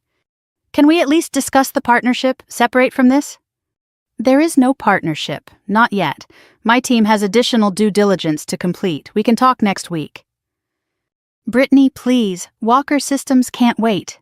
Then you should have thought about that before you spent 30 years telling your daughter she wasn't good enough to run a tech company. The sentence landed like a closed door. He stared at me, opened his mouth, closed it, nodded once, small, defeated, and walked out. The door clicked shut. I sat down, placed both hands flat on the table, felt the tremor in my fingers. I looked for you. 3 words I couldn't verify and couldn't dismiss. 3 words that sat in my chest like a stone, too heavy to carry, too sharp to put down. I sat in that conference room for 45 minutes after he left. Didn't check my phone, didn't call Leah. The woman who built Novatech didn't sit in dark rooms feeling things. She made decisions. She moved forward. But that woman had just watched her father's face collapse, and she needed a minute, maybe 45 of them. Then I thought about the architecture diagram, the Syncor node structure that looked like my handwriting. Before I could figure out whether my father was telling the truth about looking for me, I needed to figure out whether he'd stolen my code. I picked up my phone, called Leah. The technical audit I requested last night, the Syncor deep dive. How fast can you execute? I already started the paperwork. We can formally request codebase access tomorrow morning under the due diligence clause. Do it first thing. I want the full source code analysis by Friday. Pause. Brittany, what happened in there after they left? Nothing I can talk about yet. Okay, Friday, you'll have it. I walked to the window, put my palm against the cold glass, looked out at the city I chose, the city that let me become someone new. I had 2 questions now. Did my father look for me? And did my father steal from me? I was terrified that the answer to the first was yes, and the answer to the second was also yes. Because that would mean the man who missed me was the same man who used me. And I didn't know how to hold both of those things at the same time. Thursday. Walker Systems codebase was delivered via secure transfer that morning. 52,000 lines of code. The core architecture of Syncor, the product that had generated the majority of Walker Systems' revenue for 5 years. Leah's team began the analysis immediately. Code quality assessment, security audit, licensing verification, and at my specific request, a source file metadata review, creation dates, file names, author tags, change logs, everything. I didn't tell Leah why I wanted the metadata. I didn't need to. She'd seen the way I froze at the architecture diagram 2 nights ago. She was smart enough to know something was buried in that code. She just didn't know what. Thursday passed slowly. I attended 2 other meetings and remember nothing about either. My mind was in the server room on the 38th floor. At 4 in the afternoon, Leah texted, "Preliminary scan done. Full analysis tomorrow morning, something you should see." I walked down to Leah's floor. She was standing at her whiteboard. Her lead analyst, Priya, was at her screen, not looking at anyone. The posture of someone who had found something they didn't want to be the one to explain. Leah's face was serious. Not panicked, serious. The expression she wore when she had bad news that was also complicated. We ran the metadata scan on the core sync core files. The original architecture, the foundation everything else is built on, was created from a single source directory. And the directory was imported into Walker Systems' development environment in August 2019. It wasn't built internally, it was brought in from an external source. What was the directory name? Leah turned her screen toward me. On the screen in plain text, the root directory name of SyncCore's core architecture. BW_thesis_modified. BW Brittany Walker. Friday morning, Leah delivered the complete technical analysis in person. Walked into my office, closed the door, set a printed report on the desk, 12 pages. The full analysis is done, I need to walk you through this. She sat, opened the report, I read along. SyncCore's core architecture was built on a foundation imported from an external directory in August 2019. The directory was labeled BW_thesis_modified. No author tag was changed. Whoever imported the code didn't bother renaming the source. The core algorithm, the optimization engine, the node structure, the third decision layer branching pattern, matches 87% of the code in my UC Berkeley capstone project, submitted June 2019. The remaining 13% consists of surface-level modifications, variable renaming, UI wrapper, deployment framework. The intellectual foundation, the architecture, the logic, the innovation is mine. Walker Systems filed no patent on SyncCore. No open-source license was referenced. No author credit exists anywhere in the codebase beyond the directory name. Leah set down the report, looked at me. BW, those are your initials. I didn't answer. Brittany, is this your code? I stared at my screen, 2 windows side by side, left SyncCore, right my capstone. The side-by-side comparison was not subtle, not coincidental, line by line, function by function, architecture by architecture identical. Yes, she exhaled slowly. How did Walker Systems get your capstone project? I didn't know, I had theories. Maybe Greg accessed my Berkeley cloud repository after I left. The family shared account I never deleted. Or maybe a copy was on the old ThinkPad I left behind in my childhood bedroom. Or maybe Professor Langston shared the project through academic channels. It didn't matter how he got it. What mattered was this. My father told me I didn't have what it takes for tech. He said I was a dreamer. And then he took the code I wrote, the code he never asked about, and he built his company's flagship product on it. SyncCore. The product that kept Walker Systems alive for 5 years. The product that was now failing because nobody there understood how to update it. Because the only person who understood the architecture was the daughter they'd thrown away. I closed the laptop. Not a slam. A slow, deliberate closing, the way I'd closed the front door at 14 Maple Drive. I placed both hands on the closed laptop, pressed down, as if holding something shut. There are different kinds of betrayal. There's the kind that screams, the affair, the lie, the stolen money. And then there's the kind that's so quiet you don't hear it until years later, when you're sitting in an office you built with your own hands, and you discover that the man who said you weren't good enough was making money off your work the entire time. He didn't just dismiss my talent, he used it. He built his fortune on the back of a girl he couldn't be bothered to watch graduate, and he never told anyone where the code came from. Not the board, not the clients, not Amanda, not me. I turned my chair to the window, looked out, the bay, the bridge, the city, everything I built starting from $600 and a bus ticket.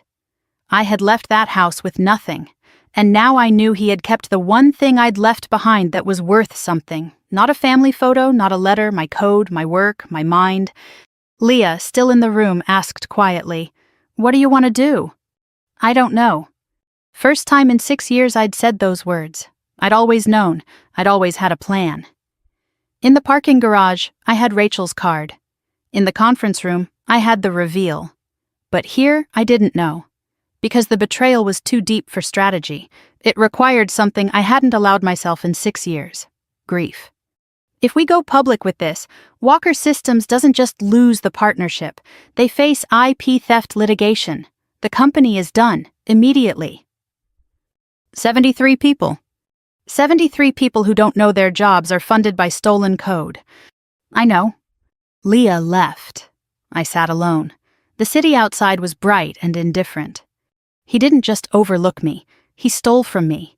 He built his company's flagship product on my capstone project, the work of a 22-year-old girl who coded it in a dorm room at Berkeley, who showed it to a professor who called it the most original thesis he'd seen in a decade, who carried it to a graduation ceremony where her father didn't bother to show up. SyncCore. 4 years of revenue, millions of dollars, dozens of enterprise clients, all built on a foundation that came from a directory called BW_thesis_modified. BW, my initials, in his system, making him money, for 5 years. And the worst part, the part that kept me sitting in that dark office long after everyone else went home, wasn't the theft. The theft I could fight. I had lawyers. I had evidence. I had a company worth 80 times what his was worth. The worst part was that he'd said I looked for you. And some stupid, stubborn 14-year-old part of me still wanted that to be true, even now, even after this. And I hated myself for it. I sat in the dark for a long time. Then I opened my laptop, pulled up the original capstone file, and read the dedication page I'd written 6 years ago at Berkeley. It said, "For my mother, who always believed, and for my father, who I hope someday will." I closed the laptop again. Someday hadn't come, and now I wasn't sure it ever would. Monday morning. The weekend had passed. I ran 6 miles Saturday, worked 12 hours Saturday afternoon, ran another 6 Sunday, and spent Sunday night staring at the ceiling the same way I stared at the ceiling in Oakland the night before everything began. I sat at my desk with a legal pad divided into 3 columns: stolen code options, partnership options, family options. None had answers. Leah walked in at 8:15 carrying 2 coffees. Her tell. When Leah brings coffee she didn't ask for, it means she has something to say. She sat across from me, didn't open her tablet, just eye contact. "We need to talk, not about the code, not about the deal, about you." "You told me to call it instinct. When I asked why Walker Systems was priority, you lied to me." "I know.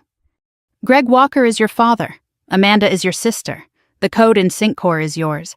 And you didn't tell me any of this before we started due diligence."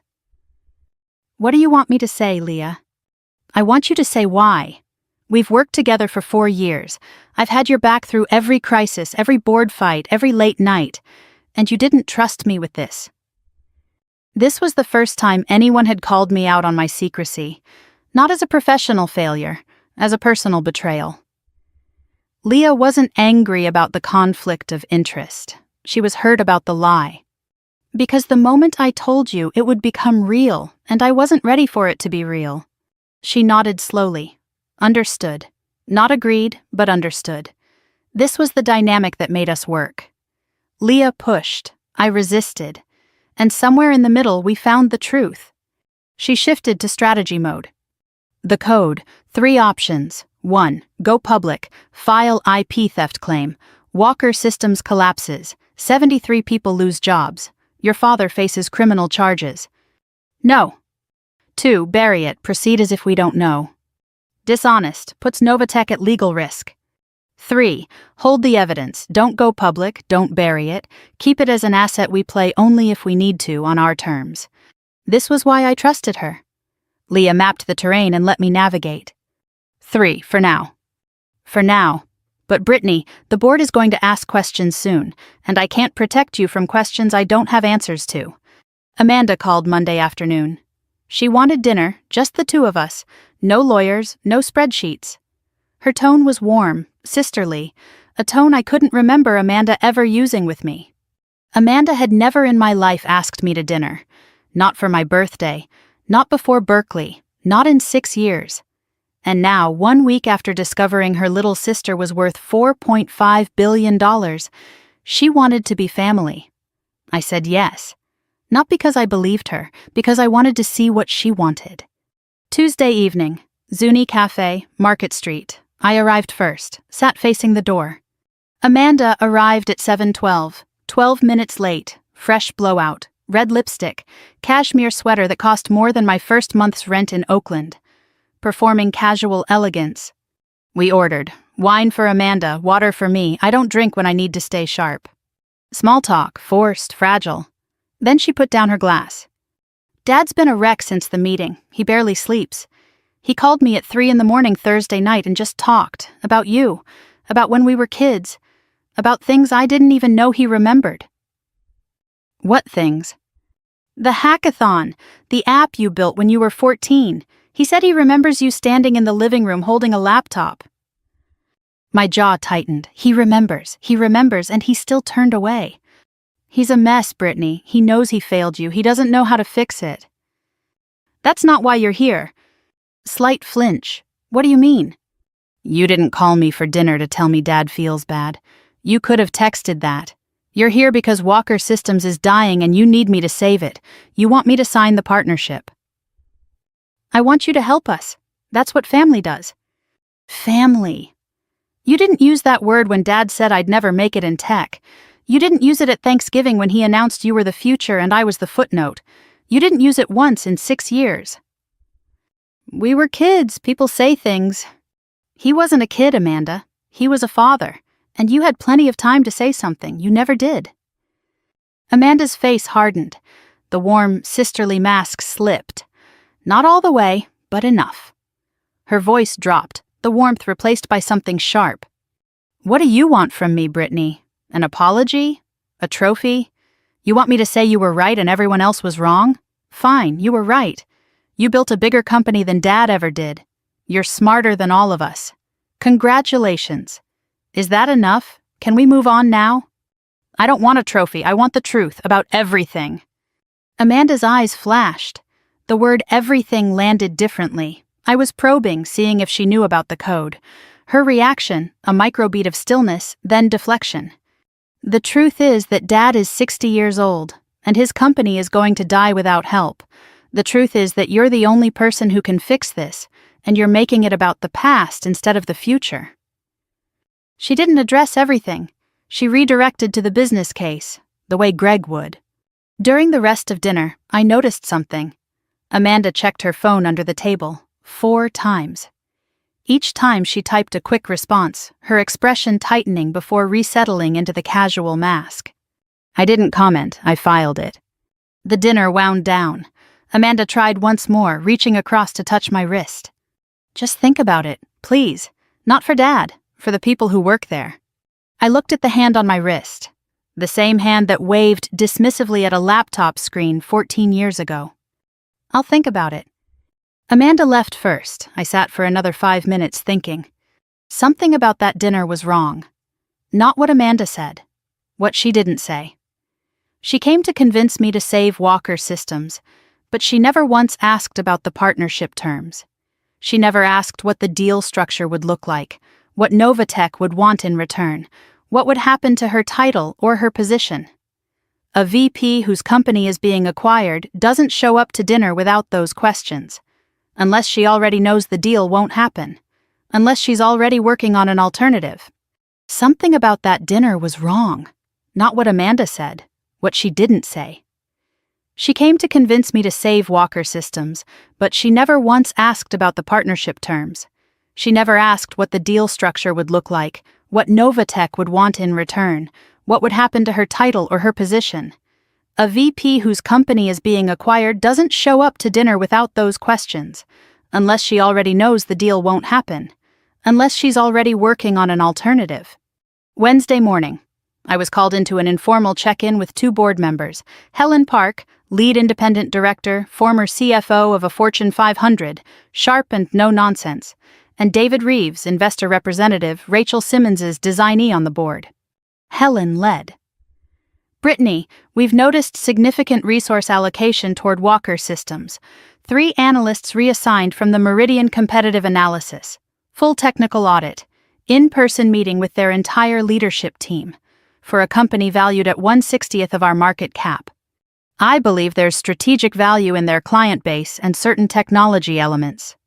We've reviewed the preliminary numbers. Walker Systems is in terminal decline. Revenue down 31%. 8 months of runway. VP of Operations with a 0 for 3 track record. Help me understand the strategic case. I held my composure. I couldn't disclose the family connection. Not yet, not without legal counsel. I couldn't mention the stolen code. I gave a sanitized answer about enterprise data infrastructure and client transition opportunities. Helen wasn't convinced but gave me runway. David Reeves said nothing, watched with an expression I couldn't read. He worked for Rachel. Rachel knew the truth. Whether David did was a question I couldn't answer. The board was right to question me. I was doing exactly what a CEO should never do, making a business decision driven by personal emotion. I knew it, Leah knew it, and now Helen Park was circling it like a hawk. The clock was ticking. I either needed to make a real business case for Walker Systems or walk away entirely. Wednesday evening. I was at my desk reviewing the timeline when Leah walked in. No knock, no coffee, holding her tablet with the screen dark. Her face had the expression I'd only seen twice in 4 years, the expression that means something is very wrong. I found something and you need to hear it now. She sat, showed me intercepted data from Novatech's competitive intelligence system, which monitors encrypted communication patterns between companies in our sector. Starting the day after our meeting with Walker Systems, there's been a spike in encrypted communications between someone inside Walker Systems and Meridian Tech. Meridian, our biggest competitor, the company that's already taken 2 of Walker's clients. Someone inside Walker is feeding them information about our deal discussions, pricing strategy, due diligence timeline, meeting notes. How much do they have? Enough to build a counteroffer. If Meridian approaches Walker Systems with a competing acquisition bid, they'll have enough intel to undercut anything we propose. I stared at the data.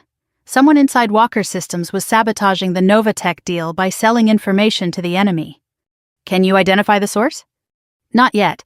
The communications are VPN routed, but the metadata gives us a device signature. We'll have a match by Thursday. 3 crises, 3 fronts. The stolen code I was holding, the board questioning my judgment, and now a mole inside Walker Systems trying to kill the deal. Someone didn't want this partnership to happen. Someone inside my father's own company was feeding our strategy to our biggest competitor. And sitting in that office, replaying dinner with Amanda, the warmth that felt rehearsed, the phone she kept checking, the questions she never asked about deal terms, I felt something cold settle in my stomach. I stood in my kitchen at 11 that night, replayed the dinner frame by frame. Amanda's phone under the table, 4 checks, the tightening expression, the fact that she never asked about terms, structure, her own role.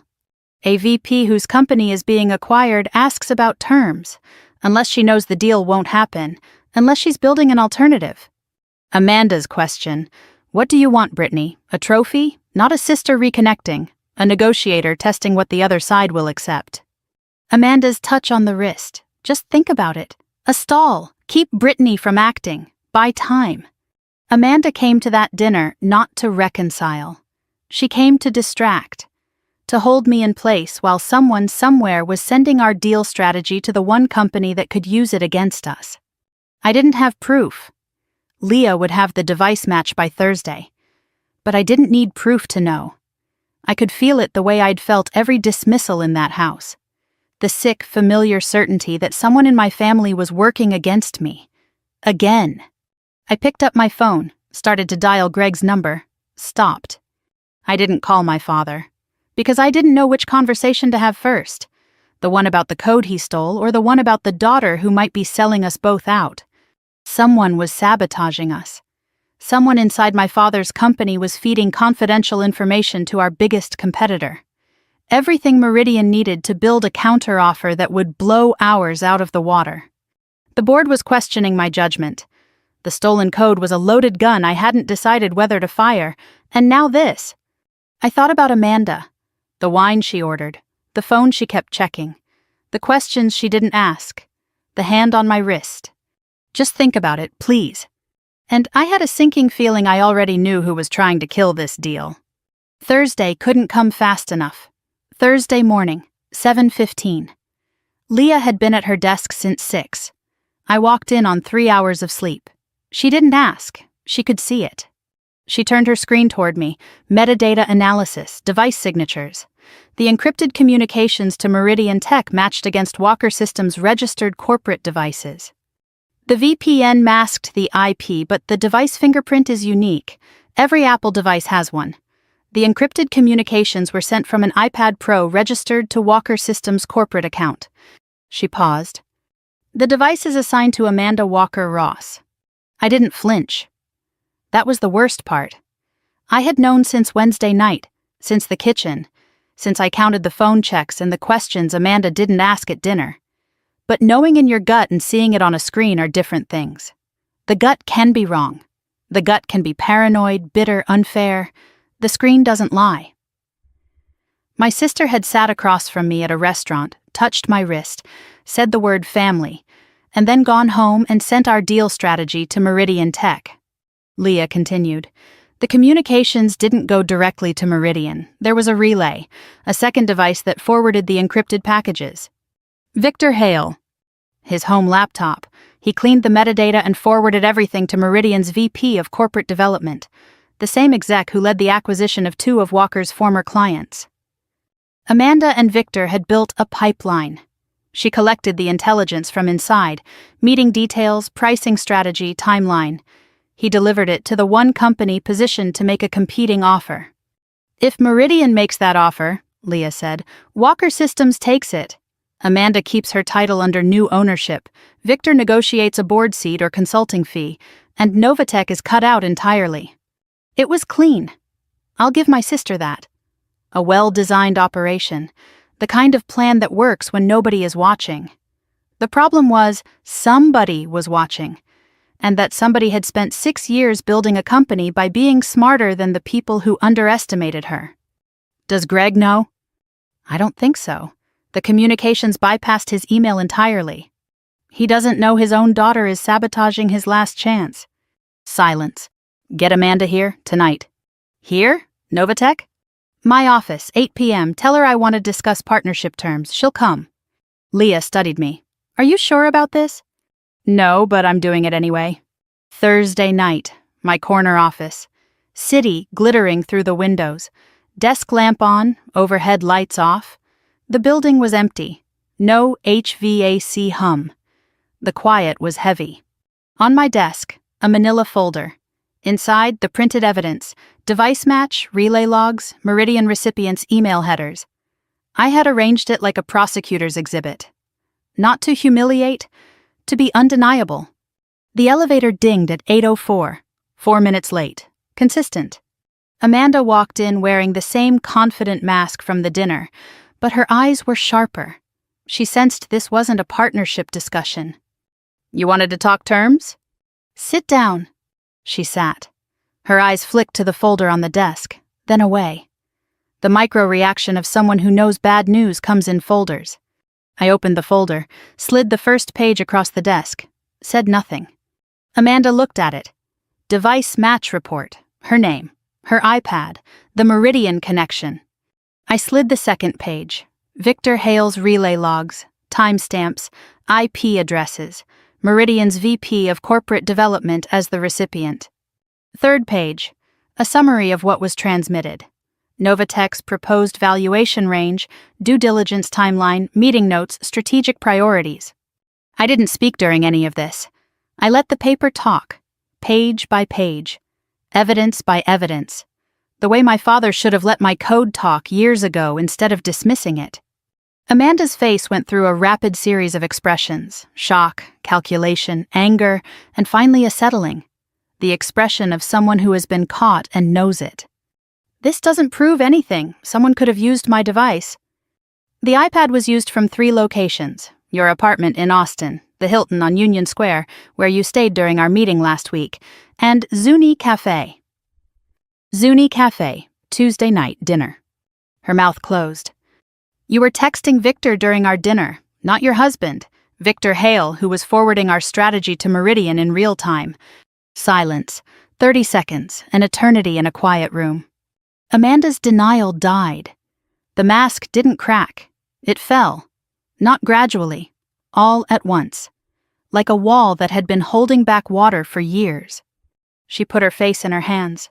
Her shoulders shook. I thought she was going to cry. She did, but only for 10 seconds. Then the tears ignited into something else. Her head came up, face wet but eyes burning. When she spoke, her voice was raw. Not the polished Amanda. Not the dinner Amanda. This was the woman underneath all of those performances. And she was furious. You think you know what this was like? You think I did this because I'm jealous? Because I'm petty? I think you... No, you're going to listen. For once in your life, you're going to sit there and listen to me. She stood. Her chair scraped back. She was trembling, not with weakness, with pressure finally finding a way out. He put everything on me. Everything. The day you left, the day you packed a bag and disappeared, he walked into my room the next morning and said, "It's just us now. You're all I've got." I was 24 years old. And from that moment on, every single thing that happened at Walker Systems was mine to carry. Every quarter that missed projections, every client that left, every board meeting where Victor looked at me like I was a placeholder. Every time the numbers fell short, he didn't yell. He did something worse. He'd go quiet. He'd look at me with this disappointment, like I was proving that he'd bet on the wrong daughter. You gotta be free. You gotta disappear and build your own thing from scratch. You gotta fail in private. You gotta grow without anyone watching. I didn't get any of that.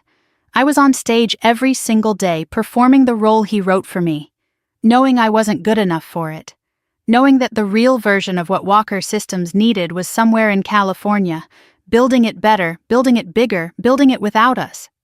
Her voice cracked, the fury faltered. What was underneath was worse. It was grief. I knew. She was quieter now, almost to herself. I always knew you were the smart one. Even when I called your app a cute hobby, I knew.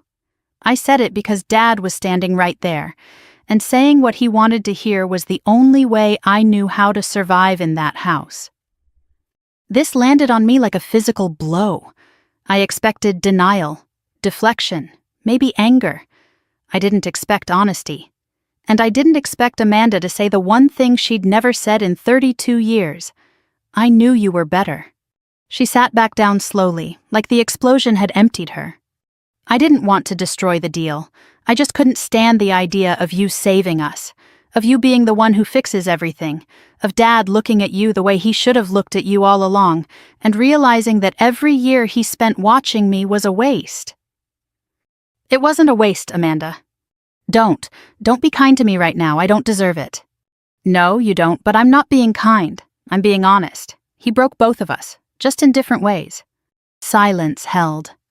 Two sisters across a desk, the evidence between them, the anger spent, the masks on the floor. For the first time in 32 years, nothing between us except the truth. What are you going to do? I haven't decided. If you go public with the leak, I'll face charges, corporate espionage, maybe criminal. I know. Will you? I looked at Amanda, really looked. Past the blown-out hair and the cashmere and the performance. I saw what I didn't see at the dinner. Exhaustion. Not from a bad week. From a lifetime of being someone else's answer to a question they never should have asked. I saw two things at once.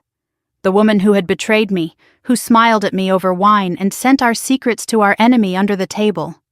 And the girl who had been locked in a glass case labeled Golden Child and told to perform perfection every day while our father watched and waited for her to fail. I was the daughter he ignored. Amanda was the daughter he crushed with attention. We were both his casualties. He just used different weapons. I'm not trying to be right, Amanda. I'm trying to save 73 people. Long pause.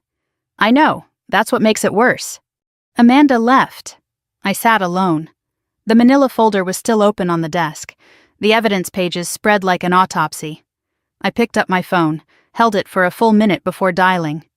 3 rings, Greg answered. His voice was tired. The voice of a man who hadn't slept well in a week. Brittany? I know about Amanda. I know she's been communicating with Meridian Tech. I know Victor Hale is the intermediary. I know they've been feeding our deal strategy to your biggest competitor since the day after our meeting. Long exhale. Amanda, are you sure? I have the device logs, the relay chain, and the recipient at Meridian. Yes, I'm sure. Silence. I could hear him breathing, shallow, unsteady. And I know about the code, Dad. The word Dad came out before I planned it. I hadn't called him that since the conference room. It caught both of us. SyncCore. BW_thesis_modified. My capstone project, my architecture, my code, the work you told me I wasn't capable of, running your company for 5 years. Silence. I counted. 1 Mississippi, 2 Mississippi, 3. I got to 11 before he spoke. I'm losing everything, both daughters, the company, everything. You didn't lose us, Dad. You pushed us away. There's a difference. Brittany, please, whatever you decide about the partnership, about the code, about Amanda, I'll accept it. I don't have the right to ask for anything. No, you don't. I hung up, put the phone face down on the desk, sat with my hands flat on the surface.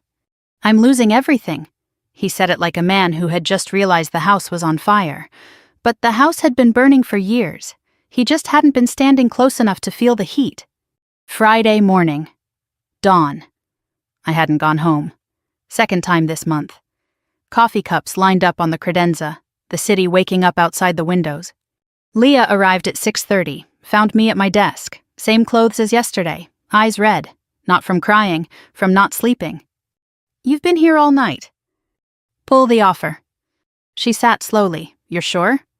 I'm done, Leah. The code is stolen. The VP is sabotaging us. The board is questioning my judgment. The CEO is my father who can't decide if he's sorry or just desperate. There's nothing here to save. There are 73 people. I know, and I can't save them by setting myself on fire. She nodded, didn't argue.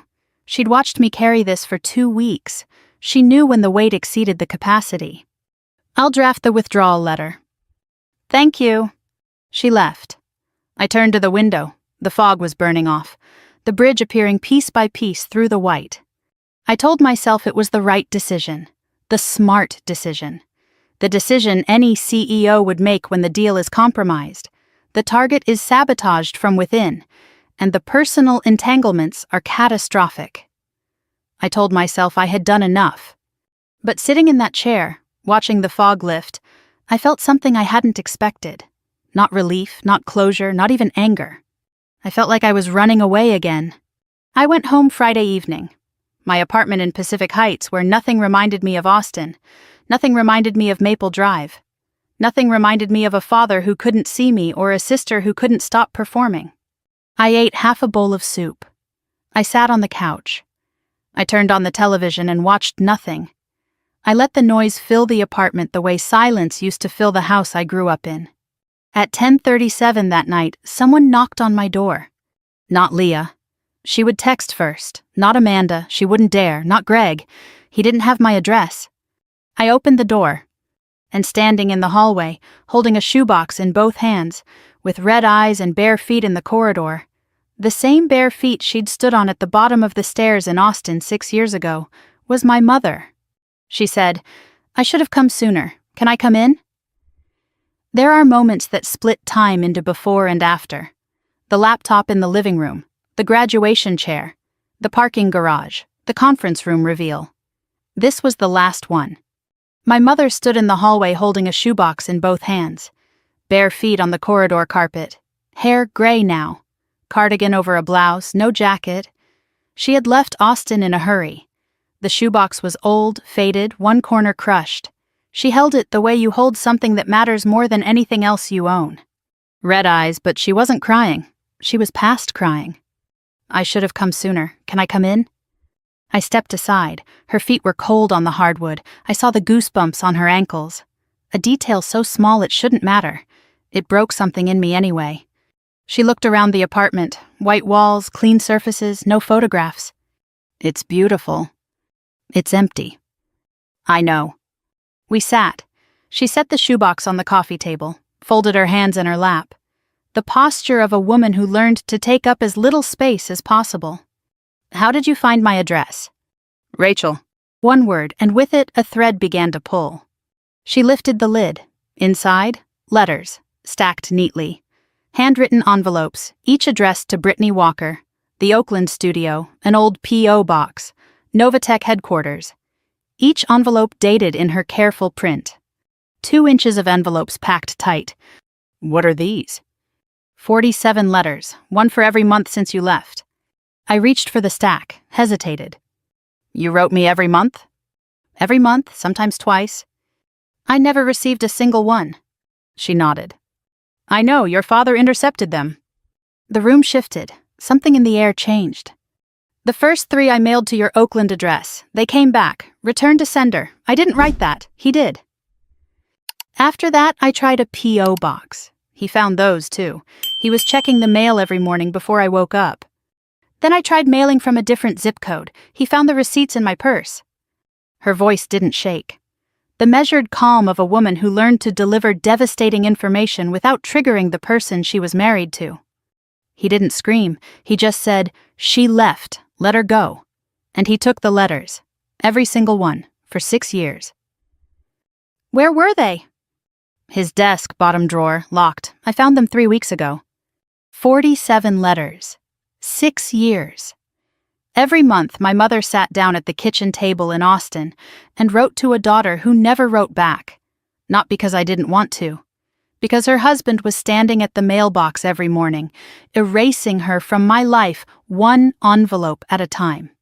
I opened the first letter, June 16th, 2019, the day after I left. My darling Brittany, you left last night. I stood at the bottom of the stairs and watched you go. I wanted to stop you, but you needed to leave, and I needed to let you. I'm so proud of you. I have always been proud of you, even when I was quiet, especially when I was quiet. That last line, the callback across 7 chapters, it landed like a bell tolling. She had written it the morning after I left, before Novatech, before any of it. She had known I was special when I was just a girl with a suitcase and a broken heart. I opened another, September 2021. Inside, a newspaper clipping. Novatech Industries secures Series B funding. She had circled it and written, "That's my daughter." Another March 2023 Forbes 30 under 30.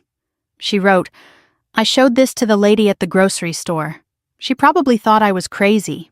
47 letters. 6 years. Every month, my mother sat down at the kitchen table in Austin and wrote to a daughter who never wrote back. Not because I didn't want to. Because her husband was standing at the mailbox every morning, erasing her from my life 1 envelope at a time. She had been my audience for 6 years, and I never knew. Beneath the letters at the bottom of the shoebox, a USB drive. Blue, no label. There's something else you need to know. She held it between her thumb and forefinger. Such a small thing. Light enough to lose in a pocket. Heavy enough to change everything. The night before your graduation, you fell asleep at your desk. Your laptop was open. Your capstone project was on the screen. I went still. I didn't understand most of it. The code, the diagrams. But I read what your professor wrote. He said it was the most original work he'd seen in 10 years. I knew it was special. The same way I felt it when you showed me that app at 14, the one your father looked at for 4 seconds. I didn't know what I was looking at, but I knew it mattered. So I copied it. The whole project folder. I had a feeling I should keep it somewhere he couldn't reach it. After you left, when Syncor started making money, and everyone at Walker Systems was talking about this breakthrough architecture, I looked at the USB drive. I didn't understand the code, but I understood the file names. I saw the structure, and I saw the same structure in the Syncor marketing materials your father was so proud of. She looked directly at me. I've known for 4 years, baby. I knew he took your work. I kept the evidence. Why didn't you tell me? Because the letters weren't reaching you. Because every time I tried to reach you, he blocked me. And because I was afraid that if I told you before you were ready, it would destroy you. You were building something. I couldn't let his theft be the thing that stopped you. My mother, the woman who gripped a chair and said nothing at Thanksgiving, who whispered in kitchens and stood barefoot at the bottom of stairs. She had been holding a bomb for 4 years. She had sat across the dinner table from my father, watched him take credit for stolen code and said nothing. Not because she was weak, because she was waiting. Waiting for the right moment. Waiting for me to be strong enough to hear it. I had one more question. The one I'd been holding since Oakland, since I opened an envelope and found $400 and a business card for a woman I'd never heard of. The envelope, the $400, Rachel Simmons. How did you know an angel investor in Palo Alto? She smiled. The first time all night, the smile of someone finally allowed to set a secret down. Rachel and I were roommates at UT Austin, freshman year, 1983. We stayed close after college. Birthday calls, Christmas cards, the kind of friendship that survives distance. The week before you graduated, I called her. I hadn't called in 2 years. I said, my daughter is brilliant. She's going to need help, and her father won't give it to her. If she ever calls you, please, take the meeting. You called her before I left? I could see what was coming. The graduation, the data entry comment. I knew you were going to leave, and I knew you wouldn't have anyone. So I put Rachel's card in the envelope, and I prayed you'd find it. When I called Rachel, she said, I've been waiting for someone like you. She wrote me a check that day. She knew who you were from the moment you called. I told her everything. Your coding, your projects, your capstone. She wasn't waiting for someone like you. She was waiting for you. The condition, don't use your last name. Rachel's idea, to protect you from being dismissed as Greg Walker's daughter, from the name being a ceiling instead of a floor. Novatech, $4.5 billion, 312 employees, Forbes 30 under 30, the company I called self-made. And it started with a phone call from a mother in Austin to a college roommate in Palo Alto, made from a kitchen phone while my father was at work, a week before my world fell apart. I was never self-made, I was mother-made, and she never told me. She never took credit. She never said, I'm the reason Rachel answered your call. She just let me believe it was mine. I set the USB drive on the table, next to the 47 letters, next to the Forbes clipping with That's My Daughter, next to the first letter with Especially when I was quiet. And then I cried. Not gracefully. Not a single dignified tear rolling down a composed face. I cried the way people cry when they've been holding a wall upright for 6 years and someone finally says, you can put it down. I sat on my couch in my empty apartment and I cried so hard my ribs hurt. I cried for the 14-year-old holding a laptop. I cried for the girl who put the Berkeley letter back in her pocket. I cried for the woman in the parking garage who broke for 10 minutes and never let herself break again. I cried for the 6 years I thought I was alone, and I cried because I wasn't. I was never alone.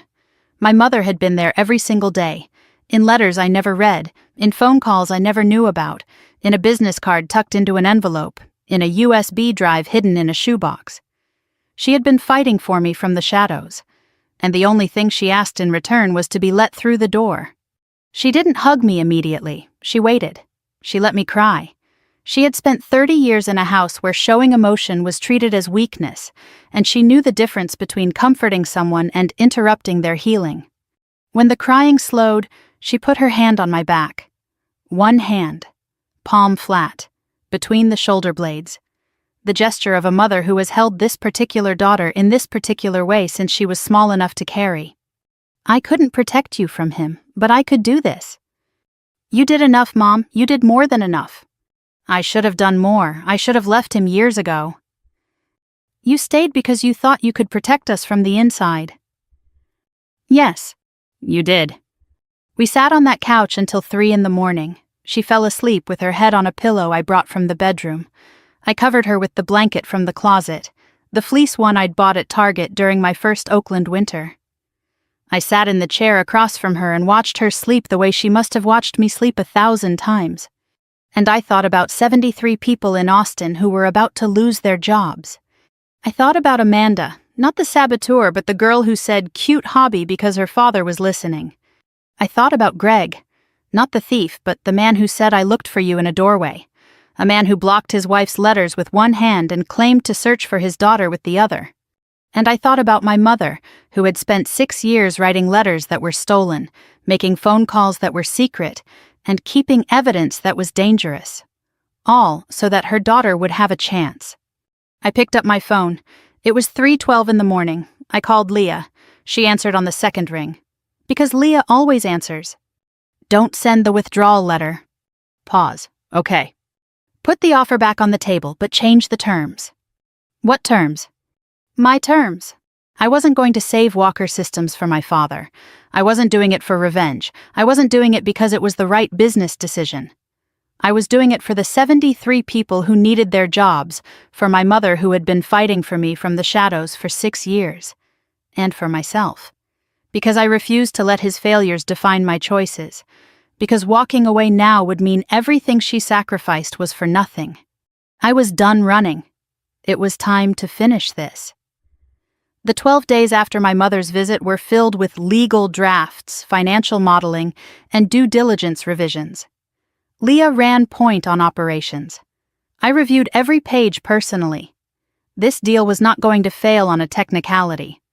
I had spent 12 days building an offer that was fair, not generous, fair. Generous is what you do when you have power and want to be liked. Fair is what you do when you have power and want to be right. Wednesday morning, April 9th, Novatech headquarters. The large conference room with the walnut table and floor-to-ceiling windows facing the Bay Bridge. The room we use for signings, not pitches. I arrived at 7, 2 hours early. I placed the documents myself. 7 folders, 1 per term. I was building a courtroom. 1 additional folder, unmarked, black, I placed at my own seat. Inside, the SyncCore code comparison. Mom's USB drive analysis. The BW_thesis_modified directory name. This folder would be opened once, shown once, and its contents spoken aloud exactly once. I wore the same charcoal suit from the first Walker meeting, but today I added my mother's silver Timex on my left wrist, the one she handed me the morning after the shoebox. On my right, the tag Hoyer I bought after the Series B. 2 watches, 2 women. Leah arrived at 7:30. You ready? I've been ready for 6 years. That's not what I asked. No, I'm not ready, but I'm doing it anyway. 9 o'clock. The Walker contingent arrived. Greg, Amanda, Victor Hale, their counsel. On our side, me, Leah, Helen Park from the board, and James Okafor, our general counsel. I sat at the head, Greg at the far end, Amanda to his left, Victor to his right, the same distance as 3 weeks ago but reversed. In that room, Greg walked in not knowing his daughter was at the other end. Today, he knew. No small talk, no coffee. This was a closing, not a negotiation. I stood. Here are the terms of Novatech's acquisition of Walker Systems. They are non-negotiable. Term 1. Novatech will acquire 100% of Walker Systems at fair market value, plus a 12% goodwill premium. This values the company above what any other bidder would offer, including Meridian Tech. The mention of Meridian landed like a stone. Amanda's face went white. Victor's jaw tightened. Term 2. All 73 current employees will be retained. No layoffs for 24 months. Term 3. The Walker Systems brand will continue as a subsidiary. Clients will experience continuity. Term 4. Greg Walker will retire from all operational and advisory roles, effective upon signing. He will retain the honorific title of Founder Emeritus, no operational authority, no board seat. Greg nodded. His hands were flat on the table. Term 5. Amanda Walker Ross will step down as VP of Operations, effective upon signing. Amanda stiffened. I paused, then added, Amanda will be offered a 12-month advisory consultancy at her current compensation, with the option to transition to a permanent role if she chooses. This is an offer, not a requirement. Amanda's eyes widened. She expected termination. She expected punishment. She got a choice. For 1 second, we made eye contact across the table. Not warmth, not forgiveness, recognition. Term 6. I opened the black folder, took out 2 pages. SyncCore, the flagship product of Walker Systems, is built on a code base that matches 87% of a capstone project submitted to the University of California, Berkeley, in June of 2019. The project was authored by Brittany Ann Walker. The directory in Walker Systems server is labeled BW_thesis_modified. The code was imported in August of 2019, 3 months after the original author left the Walker household. Silence. Absolute silence. Helen Park's pen stopped moving. I want you to know that I know. Every line, every function, my architecture, my optimization pathways, my code, the work you said I wasn't capable of, running your company for 5 years. I looked at my father. And I'm still choosing to proceed with this acquisition, not because you deserve it, because it's the right thing to do. I watched his face as the weight arrived, not shock. He already knew. What hit him was that I knew and I was still here. I hadn't used it to destroy him. I'd used it to show him the difference between revenge and justice. Term 7. Syncor will be rebuilt from the ground up under Novatech's technical direction. The new architecture will be original. A full IP audit will ensure no further misappropriation exists. These are the terms. Victor Hale spoke for the first time. This is extortion. You're using a questionable code comparison to force terms that strip the board of any oversight. Mr. Hale. I said his name the way a judge says a defendant's name. On March 19th, the day after our initial meeting, encrypted communications began between a device registered to Walker Systems and the VP of Corporate Development at Meridian Tech. Those communications contained Novatech's proposed valuation range, due diligence timeline, and strategic priorities. The device was registered to Amanda Walker Ross. The relay was routed through a laptop on your home network. Victor's face went gray. You served as the intermediary in a corporate espionage operation designed to funnel our deal strategy to a competitor. Your continued presence in this room is not something I'm willing to accommodate. Victor looked at Greg. Greg stared at the table. Are you going to let her...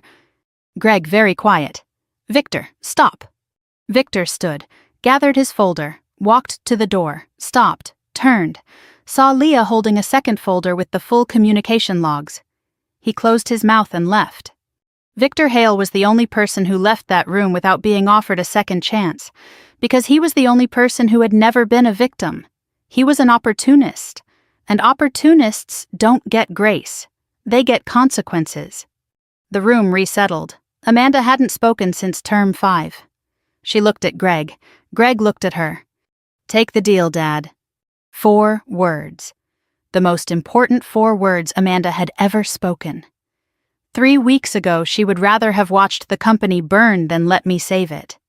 Now she was telling our father to let me do exactly that. Greg looked at Amanda for a long time. He was seeing both daughters in the same frame for the first time. The one he dismissed and the one he crushed. Both wounded, both present, both asking him to do the only thing he had left to do.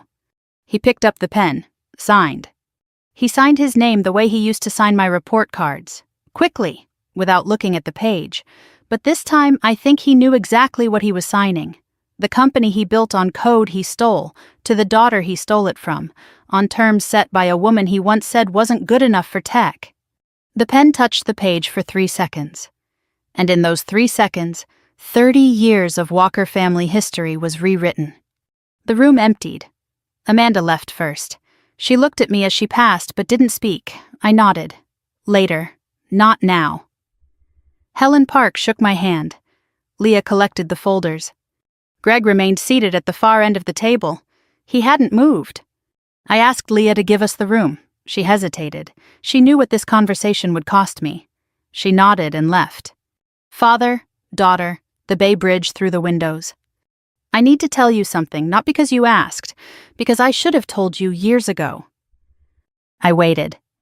I used your code. I knew what I was doing. After you left, I found your capstone project on the old ThinkPad in your room. I showed it to our lead developer.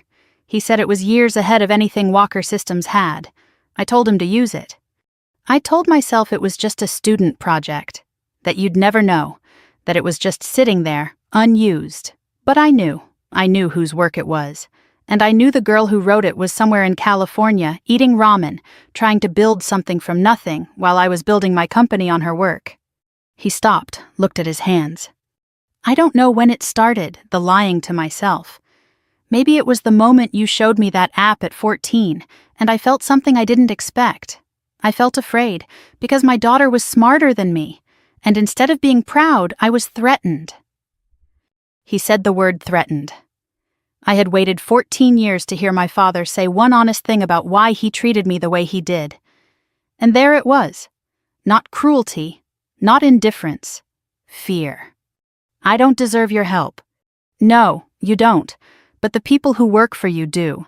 They didn't steal anyone's code. They didn't intercept anyone's letters. They didn't tell their daughter she wasn't good enough. 73 people. That's who I did this for. And your mother? Yes, and Mom? His voice broke. Your mother never stopped believing in you. I know, she showed me. He heard the emphasis on showed. She wrote me 47 letters, one every month. You intercepted them all. His head dropped. You told her to let me go, and then you told me you looked for me. Both things are true. Both things can't be true, Dad. They can. I wanted you to stay gone, and I wanted to know you were okay. I wanted